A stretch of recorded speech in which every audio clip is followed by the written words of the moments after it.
This is going to be the newest episode. I don't know what exact one.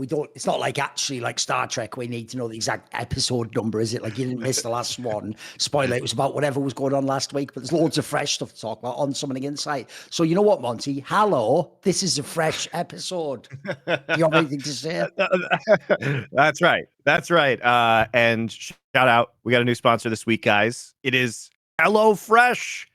Hurrah! If you guys are wondering what this is, it's actually a service I've been using for about a year. So I have extensive experience. I'm a big fan of it myself. It is America's #1 meal kit. So what happens is when you have a subscription, they deliver fresh meal kits to your house that you can cook. And I get a lot of questions because I love cooking and I'm quite good at it about how to learn how to cook. And HelloFresh is an excellent way to do that because they send you all of the ingredients. Usually the only things you need are like salt, pepper, butter, olive oil, and sugar that they don't include in the meal kits. Otherwise, you get all the produce, meat, seasonings that are included. And a recipe card, so it'll give you the step-by-step. But even if you're a more advanced cook like me, the reason why I like this is because it gives you all of the ingredients like pre-portioned. While I do meal planning when I go to the grocery store, it's kind of like a one-off meal that I don't have to prepare for and that I can kind of whip up on the fly. So it's extremely convenient and there's no extra waste because you get exactly what you need to make the meal. So it's great, honestly. And every week you can just go on their website, pick out your meals for the next week. And, they've got lots of different options, everything from like steak and lobster to 15-minute recipes. I get some of those for lunch a lot of the time. So when I pop out of Summoning Insight after we record this show, might go whip one of those up for 15 minutes. It really is great. So if you guys want to use our promo code, that would be absolutely excellent. And what you do is you go to hellofresh.com/50LFN. That's 50LFN. And you get 50% off your order and free shipping. So now's a great time. If you've been thinking about trying this, please do it now. As we said, the best way to support us is to support our sponsors. And I personally really enjoy HelloFresh. And I think you probably will too, even if you're a novice or experienced cook, got everything there for you. So, been good. I've got a couple of things to say on this because if people don't know, I don't know if it was on this show, but I've actually in the past recommended similar services. Like I've used one myself, including quite recently. And the two things I think are the best about it that are mad underrated elements is one, is like you say, they give you all the ingredients, right? The reason why that's no minor issue is because most people don't have like a working kitchen. You don't have all the extra little things that you need to enhance like the flavor of the food and bring it out. So first of all, since you're not going to have that stuff, it's very unlikely normally that you're going to go and buy like a massive thing to take a small portion and put in this time. And then secondly, because they have all the extra stuff like that, that actually is the stuff in a restaurant that makes the food so delicious. Like if people don't know, for example, most people don't put enough butter and salt, etc., on the steak, and then don't put the right herbs with it that bring it all out. So like the other thing I found was if I went online and just Googled like how to make something very simply, I would be lazy, Monty, and just get the version with like 4 ingredients and just like the things I've already got. But because they give you all the extra things, you think that's probably too much. When you actually make it like how they say and just follow the instructions, it will taste way better than you expect. I'm telling you, like I was actually very impressed by like the floor level of how the food tasted. And also, like you say, you don't have to be an expert. Like it's actually fairly simple how they lay all the instructions out. Yeah, and there's just different levels of the recipe too. And you can get recipes from, all kinds of different cuisines. They have like limited runs and tie-ins as well. Like when Guardians of the Galaxy released, they had like some Guardians of the Galaxy themed recipes that were really fun. So, I mean, I don't know, like I ate some like shrimp soup last week that I made with HelloFresh. I think I've got some right now in my fridge. I've got some beef flautas, and I've got another box that's going to arrive later today. So, yeah, what relation that beef has to the first family of the United States of America, but God bless it. Thank you for your service. All right. Well, thank you, HelloFresh, and thanks you guys if you choose to sign up. Definitely an awesome way to learn how to cook, or just to, if you are a good cook, have some easy recipes to make it your convenience, where you don't have to think about all the ingredients you need to get from the grocery store. I really appreciate that for filling out kind of my meals that I cook in a week. Here's the thing. There's so many different angles that we could go at. Like on the one hand, like there's some great LPL topics, but I think we should actually start just to keep people on track with sort of a bigger picture storyline. Wait, that was a second. I'm just about to sneeze any second. I'll be waiting for like 2 minutes now. It won't just come through. So I keep waiting to just get ready to pause here. But anyway, good old Evil Geniuses is back up to it again, Monty. They're back up to Oh, their I usual know. shenanigans. It's our enemies check-in that we're going to start with today because we've got a couple actually. I've got another angle today as well. So we do have Evil Geniuses up to the old shenanigans this time, and I love it. Well, it's a new character. It's almost like this is like Nerd Legion or on the LFL culture. New character introduced just when you thought, no, that sucks, Monty, because like I was a big fan of that Gamerdoc villain anti-hero. So when it stops the second I go to do it as well, it's so mad. But basically, just when that character left, every time I go to do it, right, whatever, you're not going to get me, devil. So basically, when the Gamerdoc character left, you all thought, like, that's a bit boring. She's gone now, but there's a new character. And Thorin, I love it when these new characters show up because they're new to the fans. But they're not new to me because, as usual, we I have a rule where I don't go after people who aren't in the public eye, even if I know things about them. But as soon as you expose yourself publicly and you start to get into it online, you become fair game. So here we go, Casey. I got shit for you. Because basically, if people don't know, I mean, the first obvious joke and irony is this person's actual job title. This is like a meme. This is like we're getting a worse version. It's like a Star Wars prequel is the original EG of like LaPointe Jameson and Gamerdoc. That was bad, Monty. But now we're into the Star Wars sequels because now we've got Casey. And if people don't know, just like Gamerdoc's actual job title, her real job title was Director of Performance. And she was talking shit about how good EG is. And then they had the worst performance ever. And you think, I mean, the jokes write themselves on that one, like your own title's roasting you.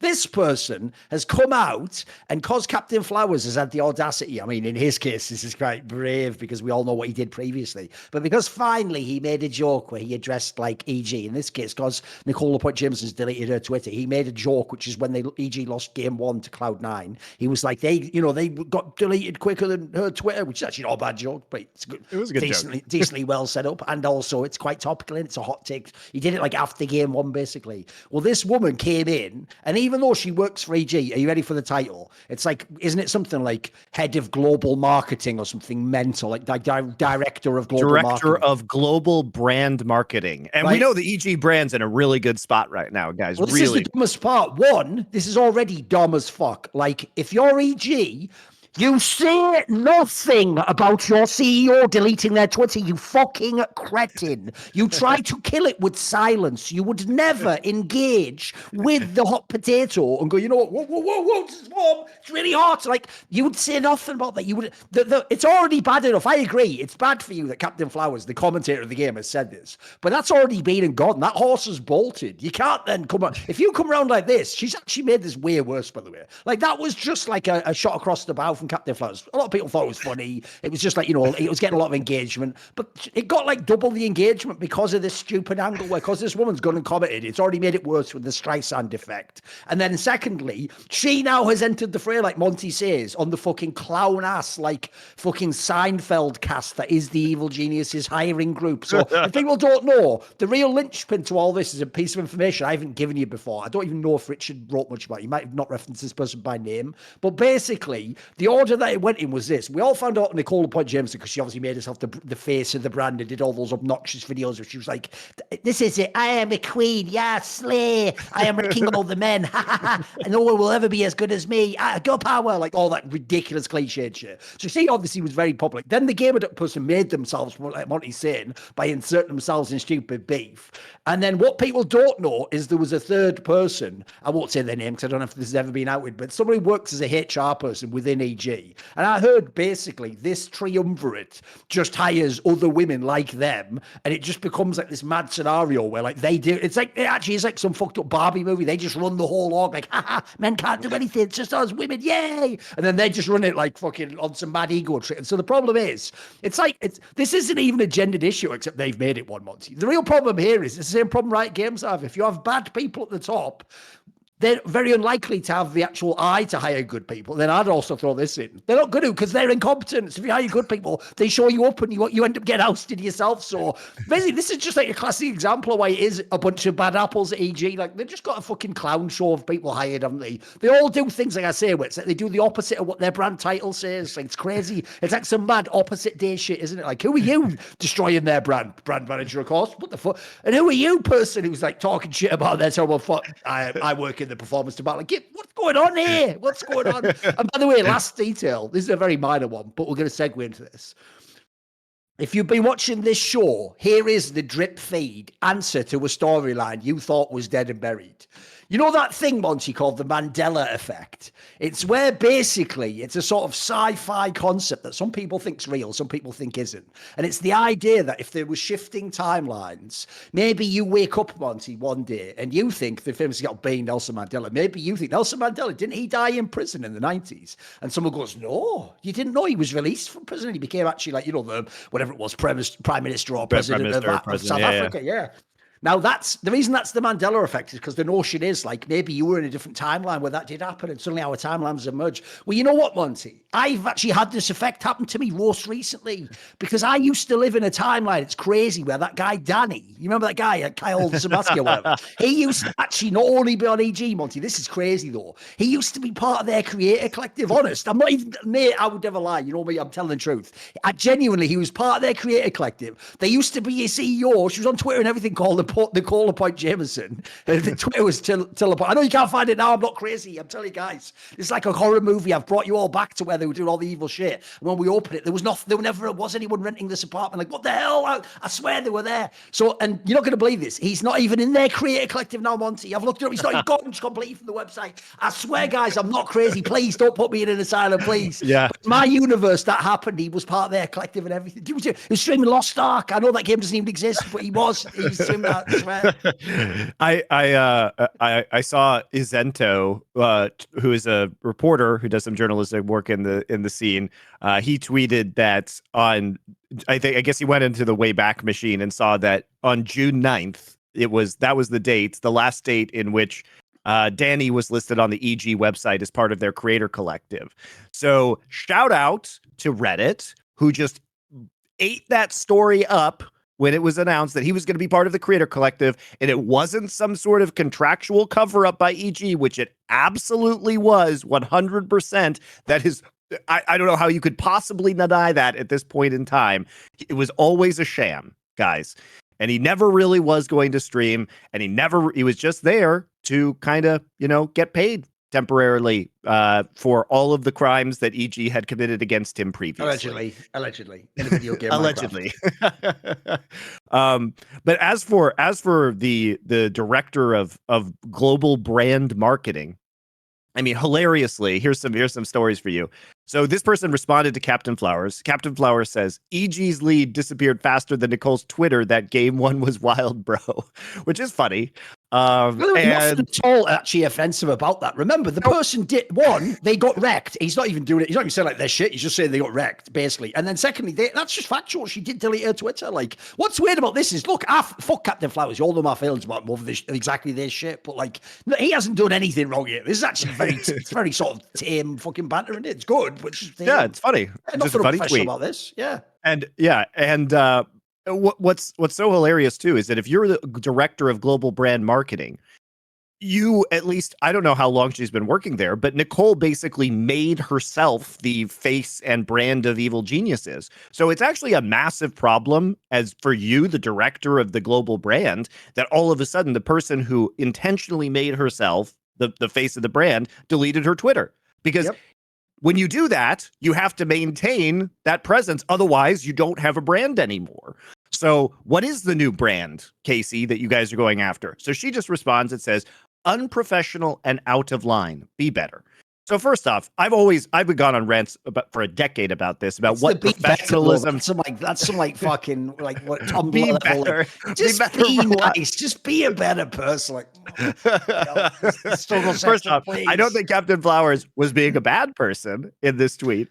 And second off, when people say what is Captain Flowers' professional job? Because last time I checked, it was being an entertainer. So here's the question. Is this tweet entertaining? Yes, it was. So he is actually being professional in making this tweet. And she responds later on and says, like, to other people, and says, he is a leader in the space that I respect and a representative of Riot. He's a freelancer. Let's be clear. He's not even a full-time employee of Riot, so he's not a representative of Riot. He is not, okay? And he's not on the broadcast, he's on Twitter. Yeah. If I had to guess, at least if you don't get it, fans, it's different what he says on the Riot broadcast. Look, I still think this would be a fine joke, but like to go after what he says on his Twitter implies that now like every tweet he does is representative of Riot. Like that seems unreasonable, guys. Come on. Yeah, especially because he's not part of the full-time esports department. He's not a leader within the esports department, so it's not true. He, if I had to guess, he's probably not supposed to be singling partnered orgs out or roasting their leadership publicly. He's not roasting their leadership. He's pointing out a fact that Nicole deleted her Twitter.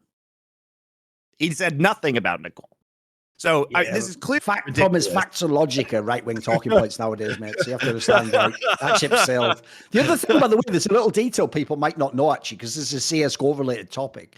This isn't even the first time EG's done stupid shit like this, Monty. You probably don't know this because it was a very small story. But basically, earlier this year, right after all that stuff with Cassad and the GamerDoc stuff, right, with all the when they beat Heroic and she was popping off, etc., right, when they did that season of Pro League, the one that FaZe won and won the Grand Slam, when they were in Malta doing all this stuff, because it's supposed to be like a chiller vibe, you know, it's more of like a bit like our events like Flashpoint and the Summit where you're doing skits and stuff. It's not supposed to be as hardcore in the group stage part. They actually did like a bunch of funny skits about EG. They had one where they pretended like, you know, Cassad was getting like removed from the building because he wouldn't stop talking about EG or whatever. And they just did a bunch of jokes, right? Because remember, EG, if people don't know, to this day is still losing LAN best of threes. They're on like an insane streak of like 11 that they've lost in a row or whatever. Ever since, no joke, that woman talked shit about them winning one game. They've lost every single LAN best of three since then. But the maddest part is this, Monty. It turned out, I think it was Richard that like exposed this. It turned out because the talent had the audacity to make fun of EG, because remember, there's an LCS in League of Legends, in CSGO rather, but there's the Louvre agreement if you work with ESL, for example, where technically people like EG are partners with ESL. They just used that for real to put pressure, and the talent was just told at Pro League, like, yeah, don't make fun of EG anymore. That's the world we live in, mate.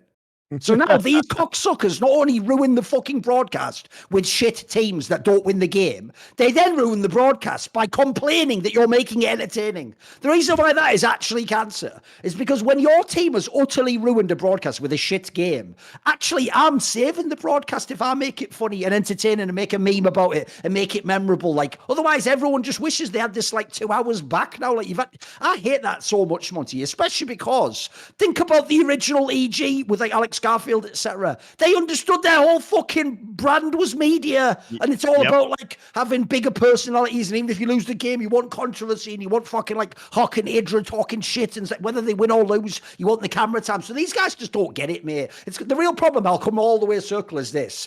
These are people LARPing at doing this job, Monty. Like, they don't really know what they're doing, but they just think like, oh, it's like they think they're in a movie playing a character that is a CEO. Like, well, here's what I would do. It's like, just do it. Just be a CEO now. It's like the whole thing, right? I would say about the GamerDoc thing, Monty, goes like this, because that person, believe it or not, even reached out to me. It's like this.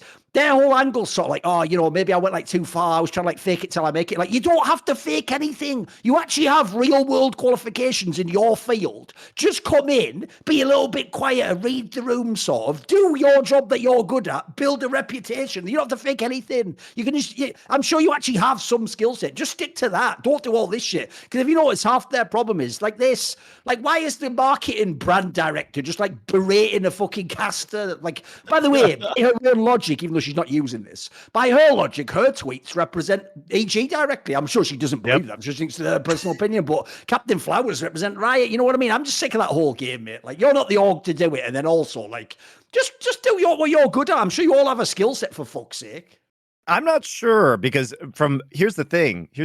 If we actually look at this person joined EG in February of 2022 last year. That long ago. Okay. So, you know, it's been about a year and a half, and what have we seen in terms of the brand? So we've seen the brand absolutely tanked as a result of the Danny incident, as a result of the poor performance of their teams, as a result of them releasing their very popular Dota 2 team over this time period.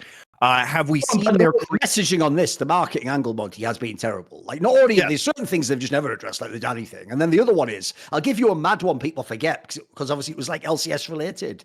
Does no one remember? They did an actual post on the EG account, Monty, that was something like about how, like, you know, they were things were looking up in esports. This is like something mad, like a week before they cut all the LCS team. Like, something mad like about how there was going to be hirings, and then they just cut like the whole fucking team, including the coach and stuff. Everyone except George got fired from the team, basically, or benched or reduced salary. Yep. And let's been probably one of the worst parts of it. Let's talk about how their marketing has been going. Like, they didn't address any of these issues at all. The marketing has been a complete disaster. If we look at their creator collective, as usual, guys, you can go to youtube.com/@creatorcollective, which is EG's Creator Collective YouTube channel. They have 119 videos and only 744 subscribers on this channel. They have been releasing, videos. Some of the videos in the past 2 weeks have gotten 65 views on YouTube. Okay.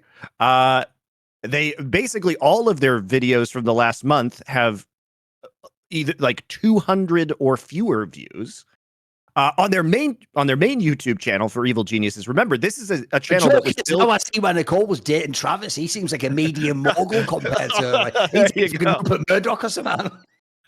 So Evil Geniuses has a YouTube channel that was built off of their Dota 2 team, by the way. If you look at the most popular videos, almost 120,000 subscribers. They have been releasing videos in the past week. Basically, their comms checks from LCS get about 2,000 views. Everything else has a few hundred views, so less than 1,000 views on a channel with 120,000 subscribers. It is very difficult to do this badly on YouTube. We released new channels, guys, on LFN, which, by the way, go check them out, Last Free Nation Culture and Last Free Nation Sports. And our videos on brand new channels are already getting 10,000, 15,000 views. It's hard. It's tough. So they're providing no brand value to themselves, no brand value to their sponsors. And also, here's something fun for you, Casey. I know people who have been working at Evil Geniuses who have said that you coming from the MLB, you know nothing about esports and that you are wildly incompetent in this space. Those are people who've worked with you. And they're not going to tell you that to your face, but there you go. Because you're a hot talking point among EG employees, gotta say. So, I don't know what to say. Like, especially, why would you hire somebody from MLB to reach them kids? Famously out of touch, Major League Baseball, struggling to have fans under 70 years old. And this is the person you get. Well, wait a minute. I actually, when you say it like that, that is actually even more mad because it's essentially, if you don't know, the sport with the oldest average fans, and you're trying to connect with the youngest average fan. That is like, what hello, did you fellow kids? What's even the angle there? Like, hey, I know what the kids love. They love dances, don't they? The TikTok generation, Monty. Hello, my baby. Hello, mommy. How boomer is this shit? What's next? The EG vaudeville show. I can't handle it. Actually, would be an improvement on some of that. Just Daddy coming in riding a penny farthing, a massive fucking wheel. I would watch that. Oh, yes, Monty. Actually, that is their era, to be fair, Monty, because obviously they're snake oil salesmen, aren't they? They're all grifters. They're just Pete's Dragon traveling across America, selling their snake oil that they're all an evil, they're fucking EG or corporation or whatever. Like, that's nonsense, isn't it? The crazy thing is that they all believe their own snake oil, and then they go up. Like, you can tell, guys, that the mind virus is so deep at EG right now that the director of global marketing, she's so out of touch. She thought it was a good idea to make this tweet. She is actually, like, just as you say that, she was GamerDoc is the director of underperformance. This person is basically the director of destroying your brand. What are you doing? What are you doing? Why? What I You're just appreciate making it is, worse. like, first of all, if you were going to make a Spinal Tap-esque mockumentary about a bad esports team, you would call it Evil Geniuses. And then secondly, like, this is actually, like, for real. Like, every person in these top positions is like a mockumentary. Because, like I said, they do the opposite of what their job title is. It's so mentally, I know. It's so mad, the whole thing. The only good thing is this, as usual, like, at least this isn't like one of those, I mean, obviously the Danny part was, but the rest of it is just comedic relief to me. Like, I enjoy it. I just laugh at it and let it fucking go by, mate. Aside from the Danny shit, at least this is just like plain, typical grade stupidity of esports being a clown show, Yeah. You know what I love, though, is that, on a long enough timeline, Thorin, our enemies just all destroy themselves through their own incompetence, which is hilarious. You just got to wait. Sometimes it can take many years, but they all do it eventually, and they all out themselves eventually. And speaking of that, there's another fun topic that doesn't directly have to deal with League of Legends. It actually has to deal with Valorant. Because as you guys might know, the Valorant partner team, Sentinels, which has been very popular and contains like some pretty big content creators like Tarek, who, by the way, is the Valorant professional scene because 80% of the viewership of the professional game occurs on his co-stream. It's pretty embarrassing, I would say, for Riot and for esports in general. And they also have people like Asu who have some pretty big content creators. So if you guys don't know, Sentinels has been doing a crowdfunding raise, which is unusual, to say the least, for a professional esports team. And they are trying to get fans to buy pieces of the team. And embedded within these documents was the information that they are spending $700,000 per month on their Valorant team, which isn't even particularly good. They're a mid to low table Valorant team, even though they do have the partnership with Riot. So I think they get about 2 million or so back from Riot in revenue sharing for being a partner. And that includes like their staff and also whatever they're paying Tarek. Tarek must be making out like an absolute, I mean, like he must be robbing them blind because of the massive viewership on his stream. So he just gets paid by Sentinels and gets all of the money from his subscriptions and ad revenue from Twitch. So they're paying $700,000 a month. And inside these documents, it says like, oh yeah, if we do this crowd fundraise, we expect 2 to 3 months. This will cover 2 to 3 months of our operations. And we're hoping to raise the rest of the money from our current investors. I mean, this is crazy. This is crazy. And why I'm bringing this up, guys, is you may remember our dear friend Leena from TSM is the chief revenue officer of Sentinel. It's just like the EG thing again, chief revenue officer.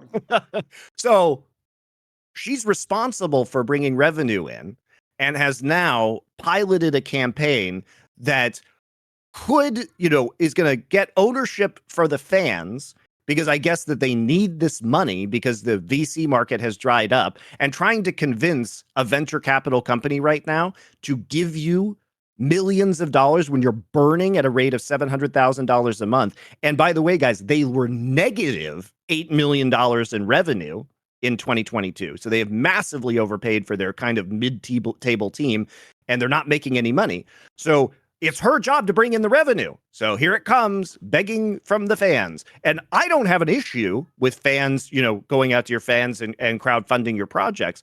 But if you are trying to sell your fans something that is going to go potentially bust in a few months if other investors don't come in, and you're just getting like a bridge of 2 or 3 months, I have some pretty big ethical questions about what's going on over there. Also, if you have these massive streamers, and you have this massive brand in this team, where's the sponsorship? Where's the revenue? Where's the rest of the revenue coming in? Why are you negative $8 million? Is that a responsible way to run the company? No, it isn't. Especially now in this day and age. The hilarious thing is, if people don't know Valorant, like TSM, basically, they did have a team, but they were merely irrelevant. The joke is Sentinels is like the TSM of Valorant, if people don't know, which is why it's doubly hilarious that that's where Leena fled to. Because basically, they were like really good early at the beginning of Valorant with an NA lineup. Notice how familiar this storyline sounds. And then they haven't been that good for years now, like literally like a year and a half or something. But because they had this massive brand they built up with an obnoxious frat boy style mentality. It's literally TSM, the whole Blueprint guys, / FaZe Clan / Optic, all those teams that we all know how the American Blueprint works.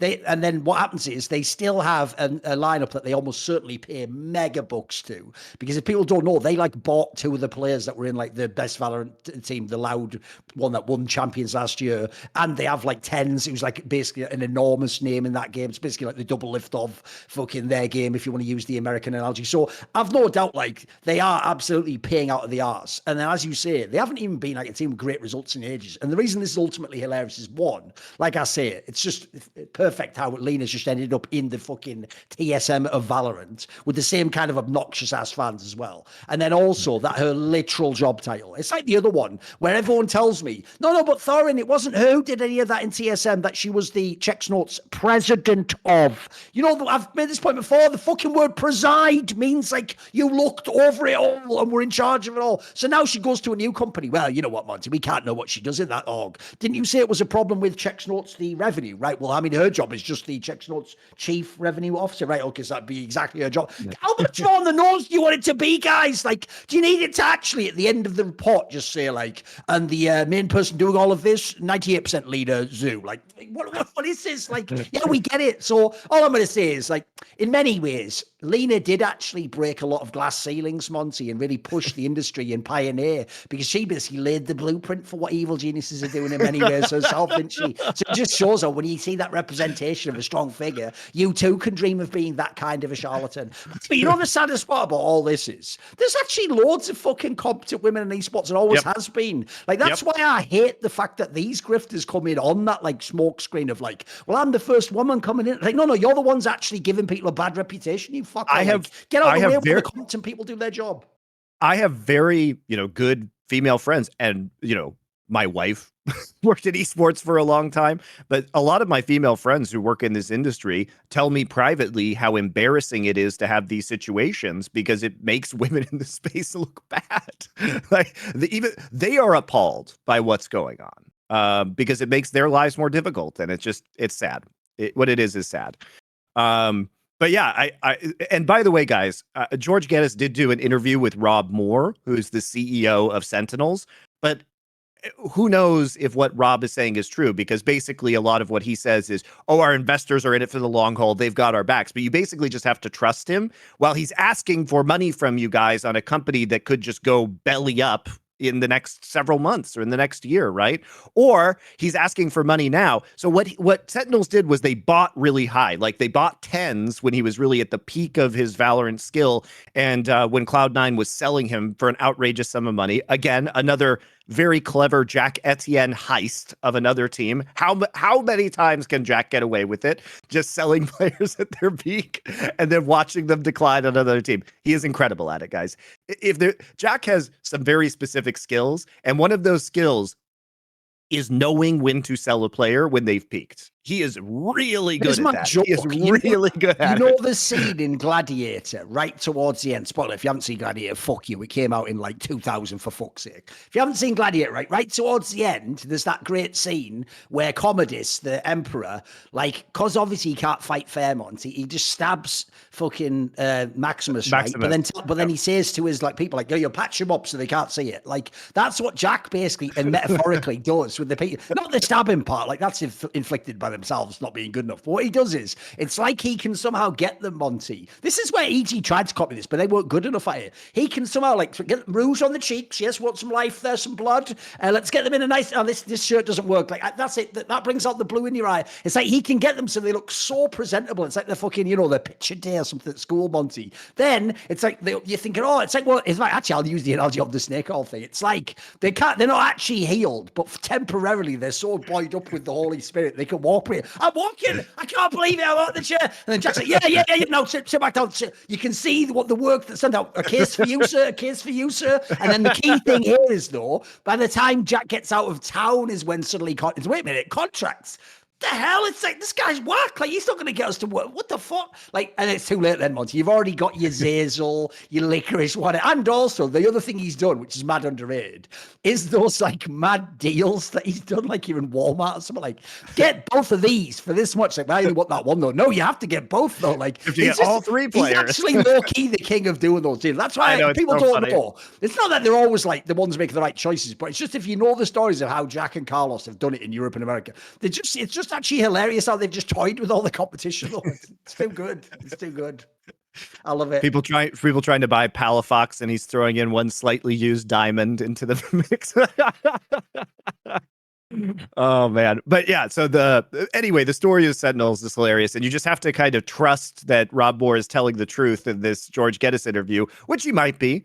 I kind of struggle to believe with the burn rate there, right? You'd think it was fucking Rob Ford running it all. Shout out Rob Ford, whatever it was it Toronto, like Meru smoking crack or whatever back in the day? If anyone knows that story, shout out that story. That was hilarious. But anyway, you guys just have to believe it. And to me, it looks like what Rob Moore is doing is he's just passing on the buying at the peak possible value, right? He's trying to sell the company now, pieces of the company to the fans before they have a market correction and the company reduces in value, because there's no way when they're negative $8 million in revenue last year that this is going to be a company that is maintaining its current equity value that he's probably trying to sell to fans. So he's trying to sell it to fans high. It is really sad to look at. You know, Fnatic also sold part of their company to the fans, if you remember back in the day. And again, you know, if you need that money, if you want to take that approach as a team, I think, or a company, I think it's perfectly fine. But I don't think it's perfectly fine when there's some massive red flags about your long-term viability, or you're bigging yourselves up when the value of what the fans buy might decrease and you're just milking them for cash when you haven't, you know, it's going to be a while. I just love it whenever like a document like that comes out though, where it actually shows like the balance sheet and it's just fucked.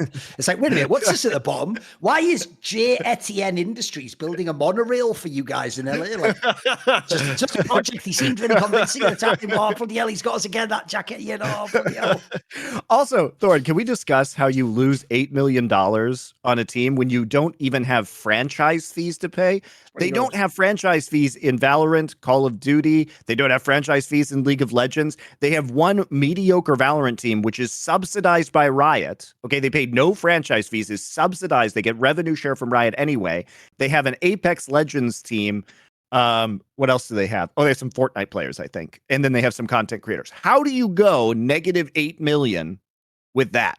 The joke How much are you paying Tarek and these salaries? Lena's on 3.5 million a year salary with 2 million performance bonus. It's outrageous, guys. The joke is, that's what she did. She actually took over her job as chief revenue officer. She was like, right, first thing I'll do, give myself, Lena Zoo, an incredibly high salary. Yeah, that's the revenue taken care of, problem solved. Well, that was a fun check-in with our enemies. Could make it better. Okay, I actually really do wish this happened. You know, that was one of the things people did actually wonder, Monty, because everyone knew there was going to be a bunch of LCS teams sold. I wondered, would Sentinels buy in? Because if you notice, they are sort of like I say that they are like the new TSM. The thing is, my dream at this point in time, I know, listen, I've manifested a lot of things on this show, okay? And you're probably thinking, stop being greedy, stop using these powers for evil. Why not just do something good? No, I want to make more fucked up storylines and narratives that we can comment on every week. So what I want to manifest, and I want all of you out there to really every night, like, make a vision board of this. Think about it. Envision this happening and the feelings, all the positive associations and feelings you'd have if Sentinels bought into LCS and then Doublelift joined their team.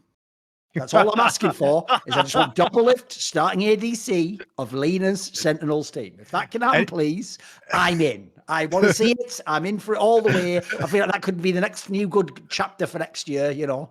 And for those of you guys who don't know, Rob Moore, the CEO, used to own Phoenix One in LCS. So it's not outrageous. He used to be involved as an owner within this space. So he could definitely make a return.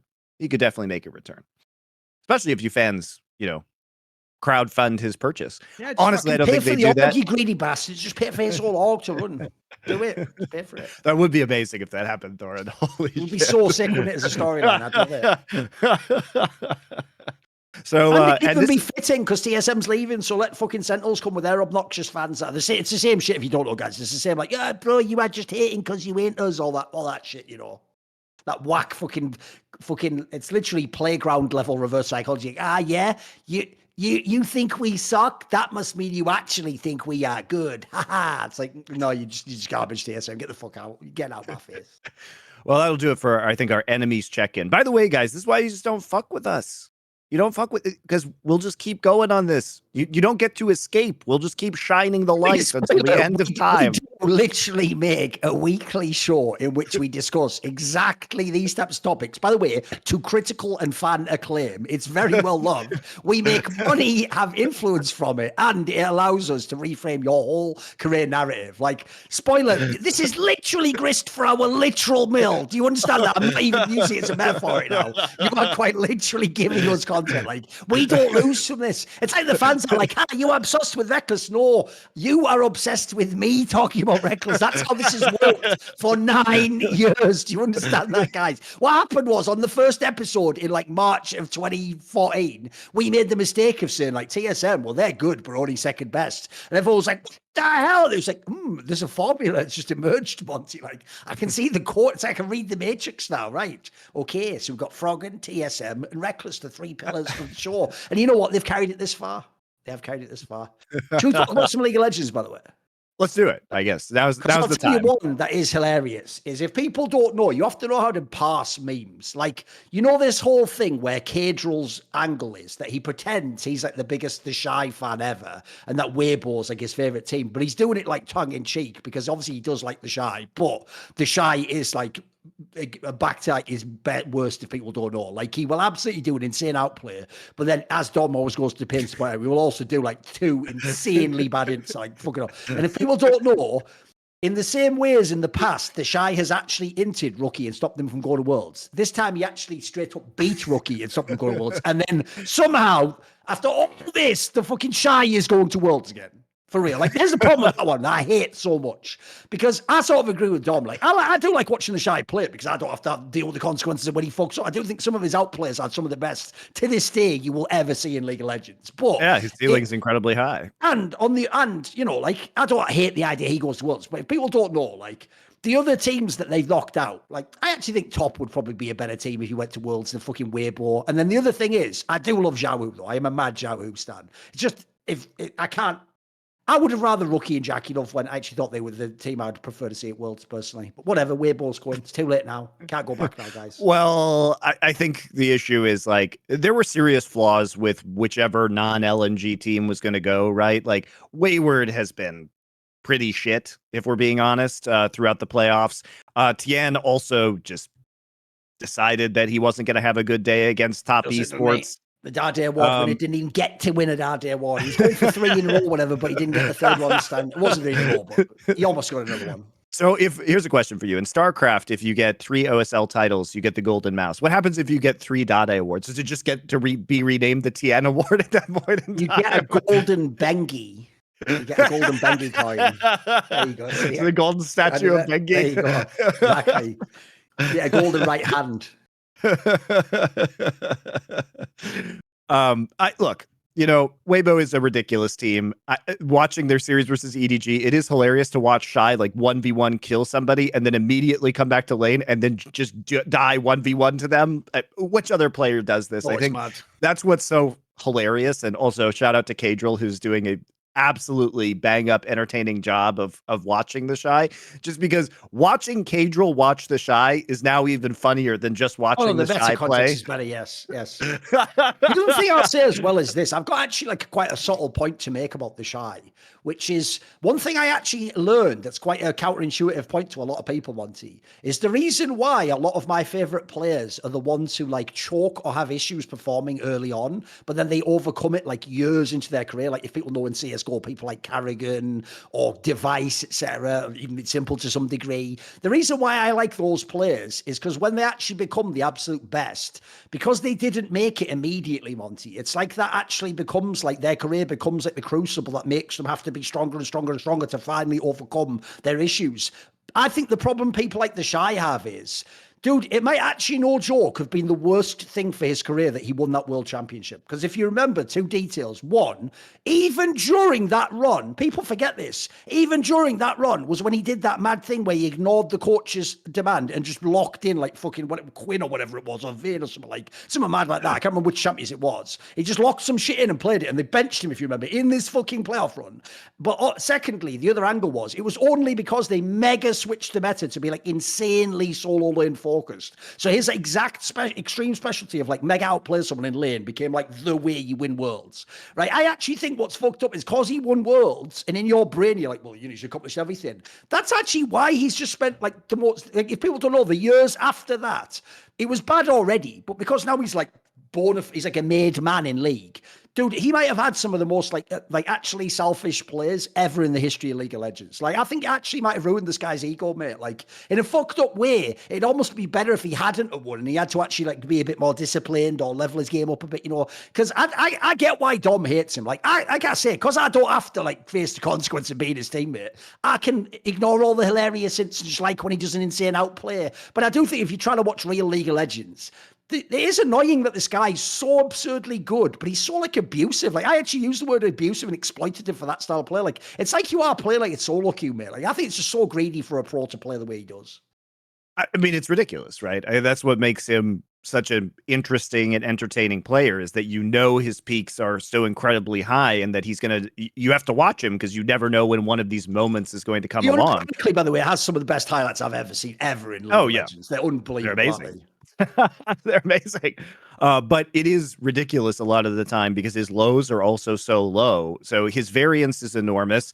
And you know, you always have that in the back of your mind. If the Shy goes on a heater, what is the ceiling of Weibo? Now, I don't think that we're going to see peak the Shy at Worlds this year. I don't think like it's reasonable to assume that he's going to be at his ceiling form and he's going to potentially win a Worlds title. But the problem is that possibility always exists in the back of your mind because it happened before. Like, IG is not a team that should have won Worlds that year, right? That was KT's year. And you hit it at the right time, though. You hit that peak, and it you know, feels like almost anything is possible. I need everyone to just take a moment and, like the old meme, let that sink in. Not what's that? Who's that fucking Mr. Porcelain? Like, let that sink in. That for real. This is real, guys. There's a world where at Worlds this year you might see the Shy into Adam into Dokla. That could be actually like a real chain of events. Like, these matchups can happen. That, I don't know if that's a world I want to live in. If I don't, because here's the problem, Monty. On the one hand, the Shy is one of the best players to like guerrilla mega stomp some fucking idiot Westerner and make him look shit. But I also think there's a world where he might actually just like feed to Dokla and lose the game. So like, I don't know which one I want. I don't know if I want this to happen or not. I mean, that's why this team could be absolutely hilarious, because they could bust big the meme time. potential's crazy. And they could also Dardy award like a motherfucker this team cost. Which is why it's going to be fun that they go. Like, it's a shame not to have Rookie there, but Tien played like garbage. And also Wayward has been a massive weak point for the team this split. And they you know, the irony is Top never figured out their top position, right? That like, how can you call yourself top and then have this kind of question mark within the top lane role? But that's been persistent throughout this entire year. It's not a complete roster. And none of the rosters are really complete outside of the top three teams that were sent. Like, LNG used the summer split to fix up their roster to get, you know, LP out and Gala in, and Zika leveled up. And so now LNG is looking incredibly legit. I mean, the finals, both of the best of fives they played against JDG were very compelling. In the first one, JDG, I think, underperformed a little bit, but in the finals, I thought both teams performed quite well. And we still got a 5-game series out of it. BLG, we know, still going to be a strong team. When outside of JDG, they seem to be able to perform against absolutely everybody else, not only within the LPL, but internationally. They just have one team that is in their head so deep at this point that they play entirely different when they match up against BLG. But after those three teams, it really was like, who's going to show up on the day of these regionals? And EDG had their own problems, you know, with Fofo in the mid lane throughout this year, and Ale in top, who had some pretty good performances, wasn't enough to carry them. Yeah.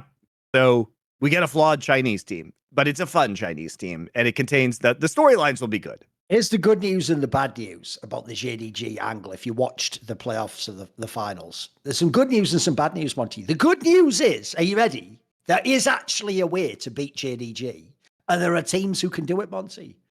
As we saw, thanks to LNG, if you have a sick fucking carry top laner like the Zika guy, it's possible. So if good news is, by the way, like KT with Keen, that would be my first team I would be calling up, like call up the Rolodex. Here's the bad news.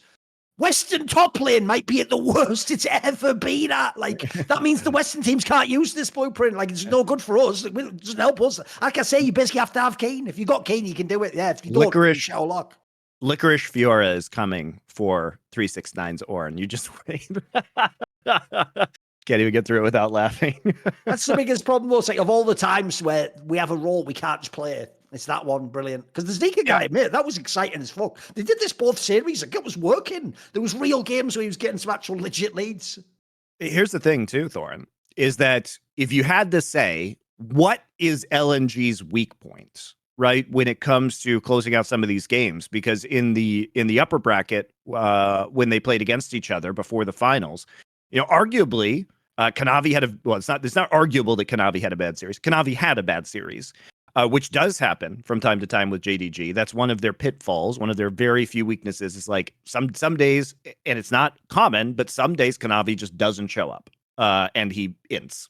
It's like pretty egregious. That was one of those days. Now they won anyway, but that game 2 of that series when there was a massive lead for Zika on the Fiora, the problem is that LNG doesn't always play out their win conditions very well in the mid and late game, and they take fights that they shouldn't do, that they shouldn't take, and they were not trying to use their Fiora split push lead in order to win the game. They were opting into team fights and doing that against JDG when JDG has a very clear core identity of wanting to, do front to back team fighting, and play those 5v5s is a dangerous proposition.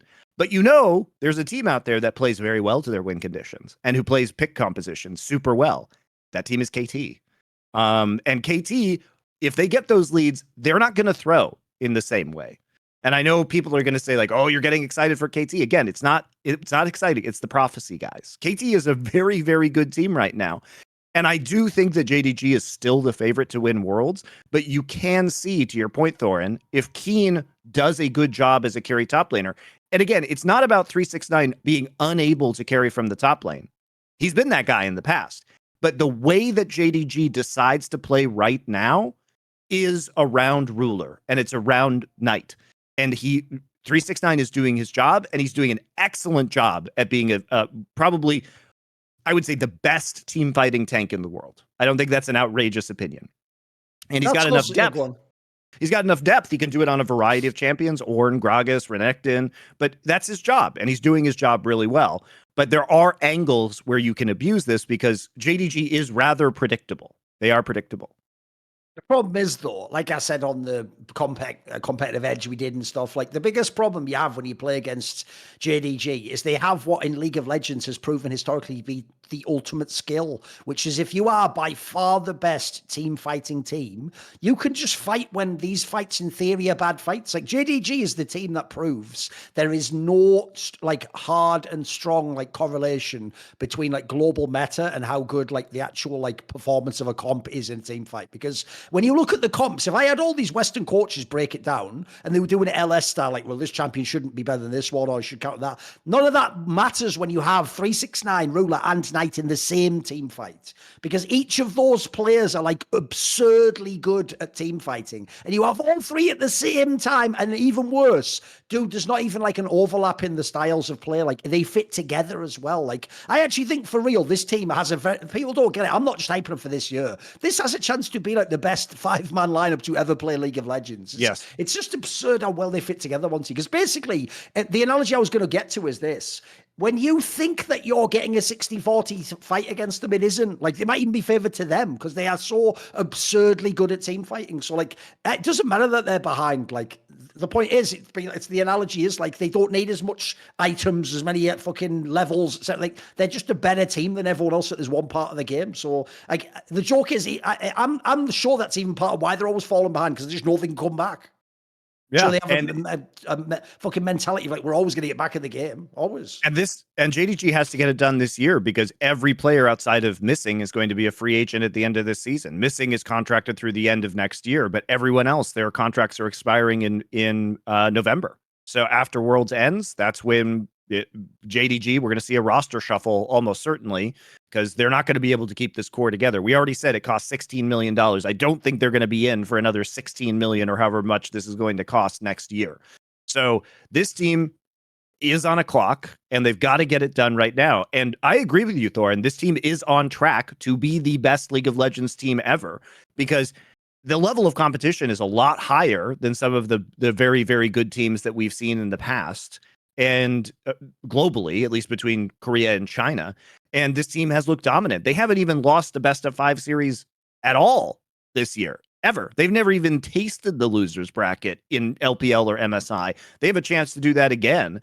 And even though some of the series have gone to 5 games, like the ones we saw against LNG, like the one we saw at MSI against T1, they're clutch, man. And they pull it out.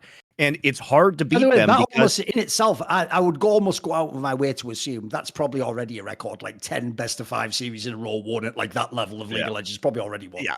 Since it covered in national tournament as well. Yes, it's really crazy. It's really crazy. Very impressive stuff.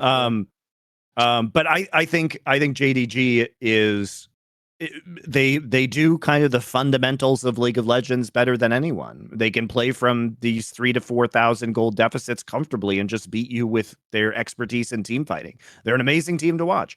I don't think also a thing that's mad underrated. You can sometimes get teams who are the best, but they're a bit boring. If people don't know, that was the problem Astralis and Counter-Strike had. Like when a team like that wins, unfortunately, it does make some fans who don't like that style of play, they turn some off. The other cool thing is, not only are they the best team, Monty, they're probably the most entertaining to watch as well. Like the fucking style it's mega compelling League of Legends to watch. It's really fun. Yeah. And I do think LNG had a pretty good read going into the finals on what to do against JDG. And Scout played great a couple of the first games as well, yeah. Scout was great. I think if you look at the 5th game in this series, this was very winnable for LNG. If Knight doesn't get the Nico flank, I think LNG win the finals. Like that's how close I think this last game. They were going to be able to press their advantage. I'm pretty sure LNG, but Knight managed to get the big flank into the river, like pop over and ult onto the team on Nico. And that was the big play that JDG needed to break the game open. But the scary thing about playing JDG is that you're always one play away from them winning the game. Yes. You can have a gold lead, but you're one play, you're one fight away from losing. And that is so crazy. The margin of error is just virtually nothing against JDG. And that's why they keep on grinding out all of these wins. And even though I think LNG did have a good read, so for example, they denied Xayah as much as they possibly could in this series. And why that's important is obviously Ruler has the Samsung Xayah skin. It's a signature champion for him. But when you give him the combination of Ruler's discipline with his summoner spells combined with the escapability and teamfight setup of Xayah ult, it is almost impossible to kill him on this champion. I believe the stats are something mental. Like this year, he's something insane. Like fucking, I'm going to say like 17-1 on that champion, Monty. Like it is essentially perfectly fits his whole playing style. Yeah, it is the perfect embodiment of the way that he is meant to play. He is 18-1 on Xayah, and he has a 10.8 KDA on the champion, right? This guy is crazy on this champ. So I was impressed that we did see, LNG focusing on this so hard, either banning it or, basically baiting JDG when they were on blue side to first picking something else and then taking it in the first rotation of the draft on red side. I thought that was, generally a very good strategy for them to, approach this game with. And you got to see what happens when Ruler gets it in the last 2 games of the series. It becomes very, very difficult to win. He doesn't even die in either of the last 2 games of this series once he's on the Xayah, right? Getting him on a champion like Aphelios, it's not that he's a bad Aphelios, it's that it's possible to kill him when he's on Aphelios.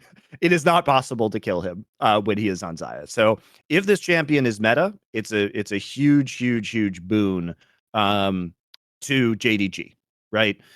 Because it makes their strengths even stronger. And LNG, we got to see some of their strengths as well, especially Tarzan on the Maokai. Like, you understand why JDG is banning this champion or why they're trying to pick it away from him, because look at game 3 when Tarzan's on the Maokai, really hard to beat LNG. And I think one of the reasons is not only is Tarzan just like, in terms of, I'm not going to say mechanics because it's Maokai and the mechanical bar is pretty low, but his decision making in team fights, his target selection, his ult timing is all the best in the world at dealing with Maokai. And I think that Maokai also just frankly papers over a lot of LNG's flaws, because it makes it so they don't really have to have good decision making or team fighting in the mid and late game. They can kind of just all wander over to an objective, hit a Maokai ult, and take it for free. And so you don't necessarily see some of the ugliness that exists within LNG when they have the Maokai on the team, which I find to be interesting.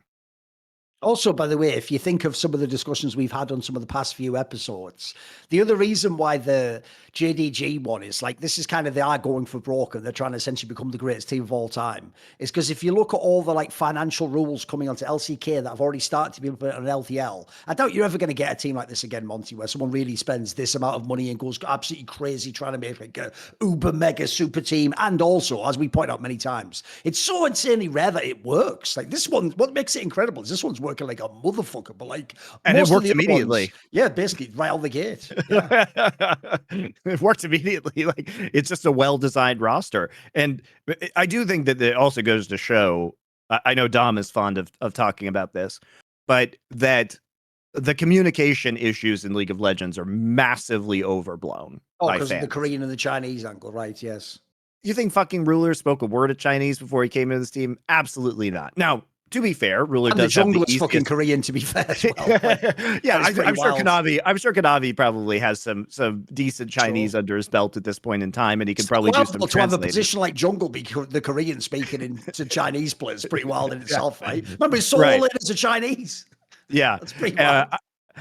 And you could make the argument, of course, that Ruler, if everyone else is doing the job on their team and he doesn't have to shot call, which he shouldn't have to do out of the AD carry position, that he just kind of doesn't have to say much and just is the guy who's doing the good team fighting. But there does have to be like a certain level of understanding or mutual understanding between the players. And there's only so much you can say in game anyway.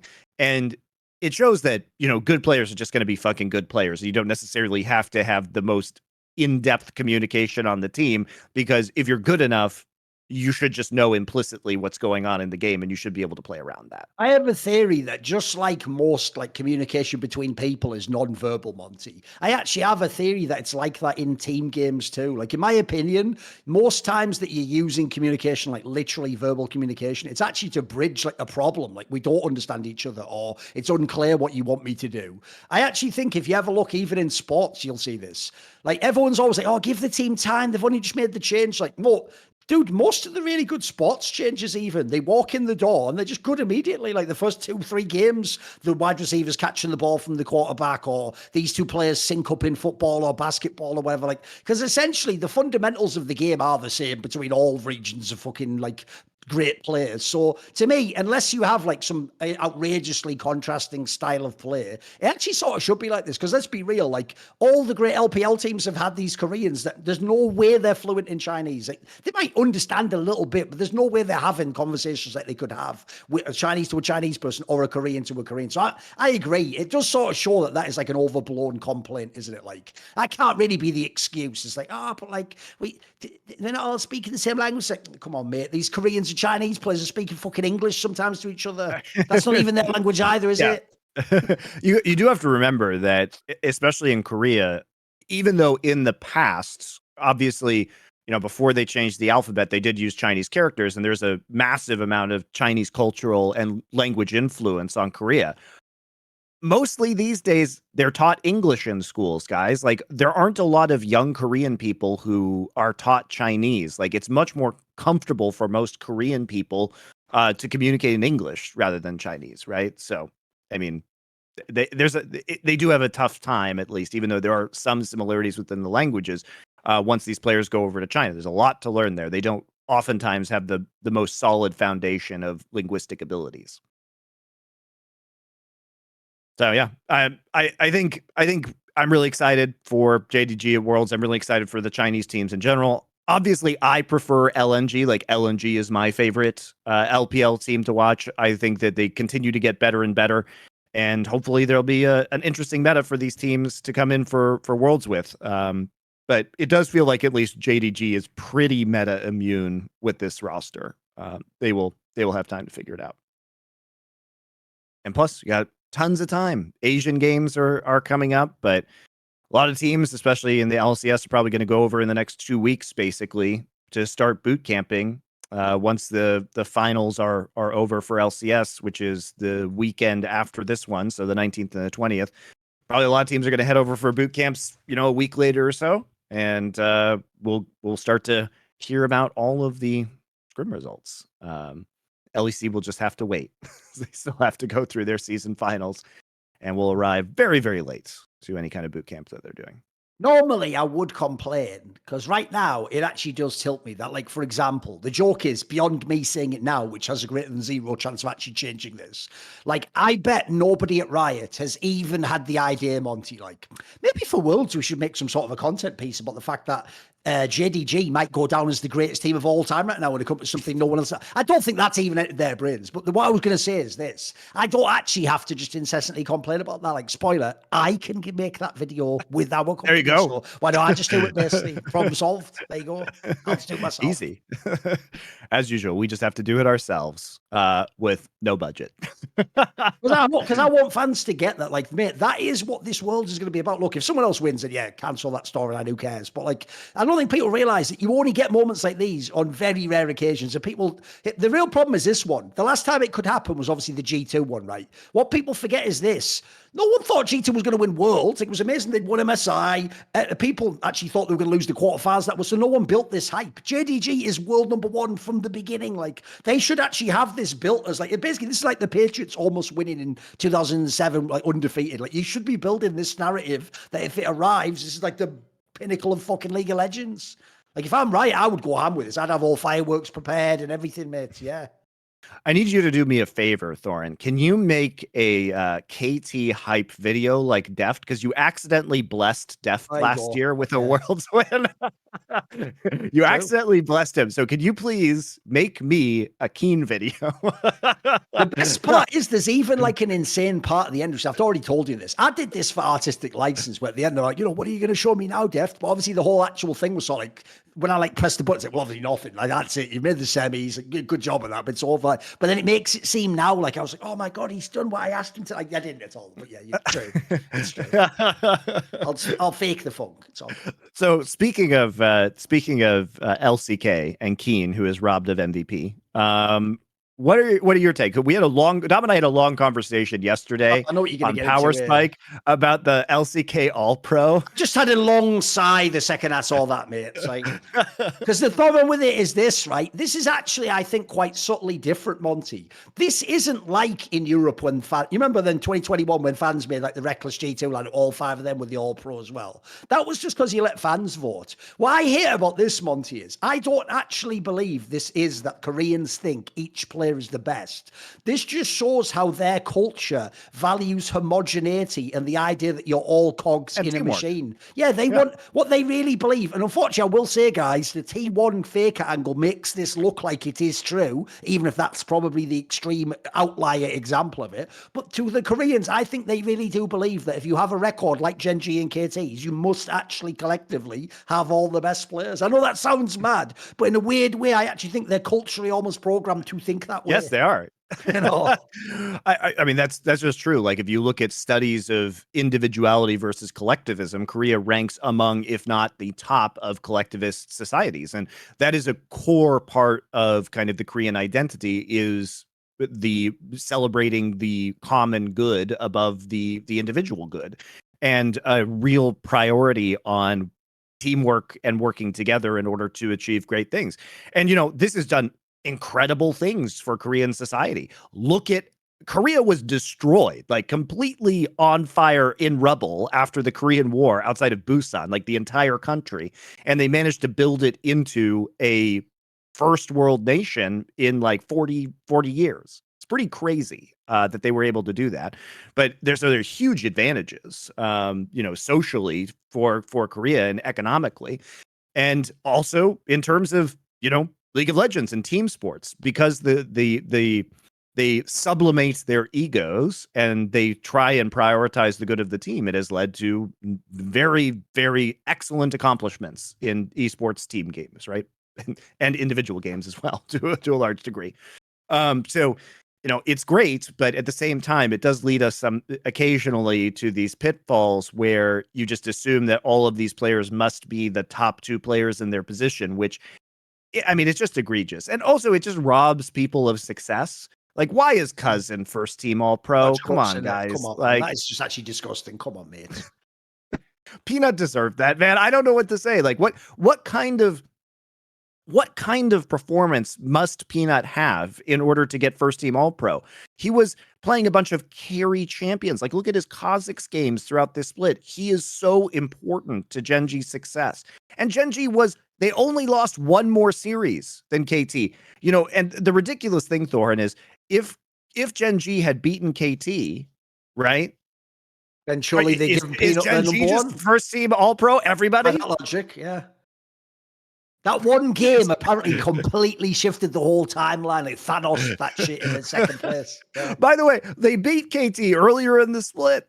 So even though KT and Gen G each won a series, each won a best of 3, Gen G has you're telling me Gen G has no players who are the best of their position? None. They're all second place. And I'm just going to say this, Monty, right? Even though I was with you, I think it's fine that you said Kerry was the best player, etc. Like, is there anyone, like, if I even sat down, actually, KT Rollsters 5-man lineup and gave them, like, sodium pentothal, if people don't know, the trope is that's like a truth serum in, like, James Bond movies or whatever, right? Yeah. But I set them down, Monty. You think even they believe Lehens is the fucking MVP of the LCK? What? Look, here's the voting list. Egregious, mate. Whose idea was that? Why is he the MVP? What is that? Here's the way people voted, by the way. Come on, hit me. So here's the point I mentioned on Power Spike. So literally, here's my case for Keen again. So first off, I think both BDD and Keen were more deserving of the MVP. Just pick one. Lehens has been good.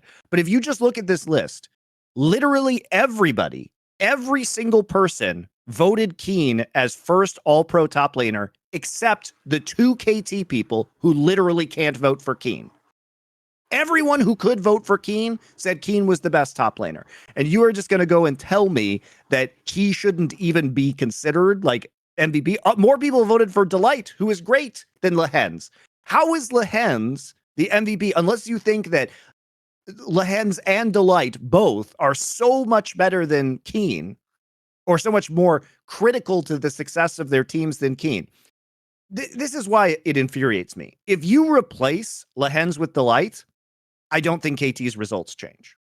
If you replace Keen, their results might change. That is a huge drop-off to the next best top laner in Doran.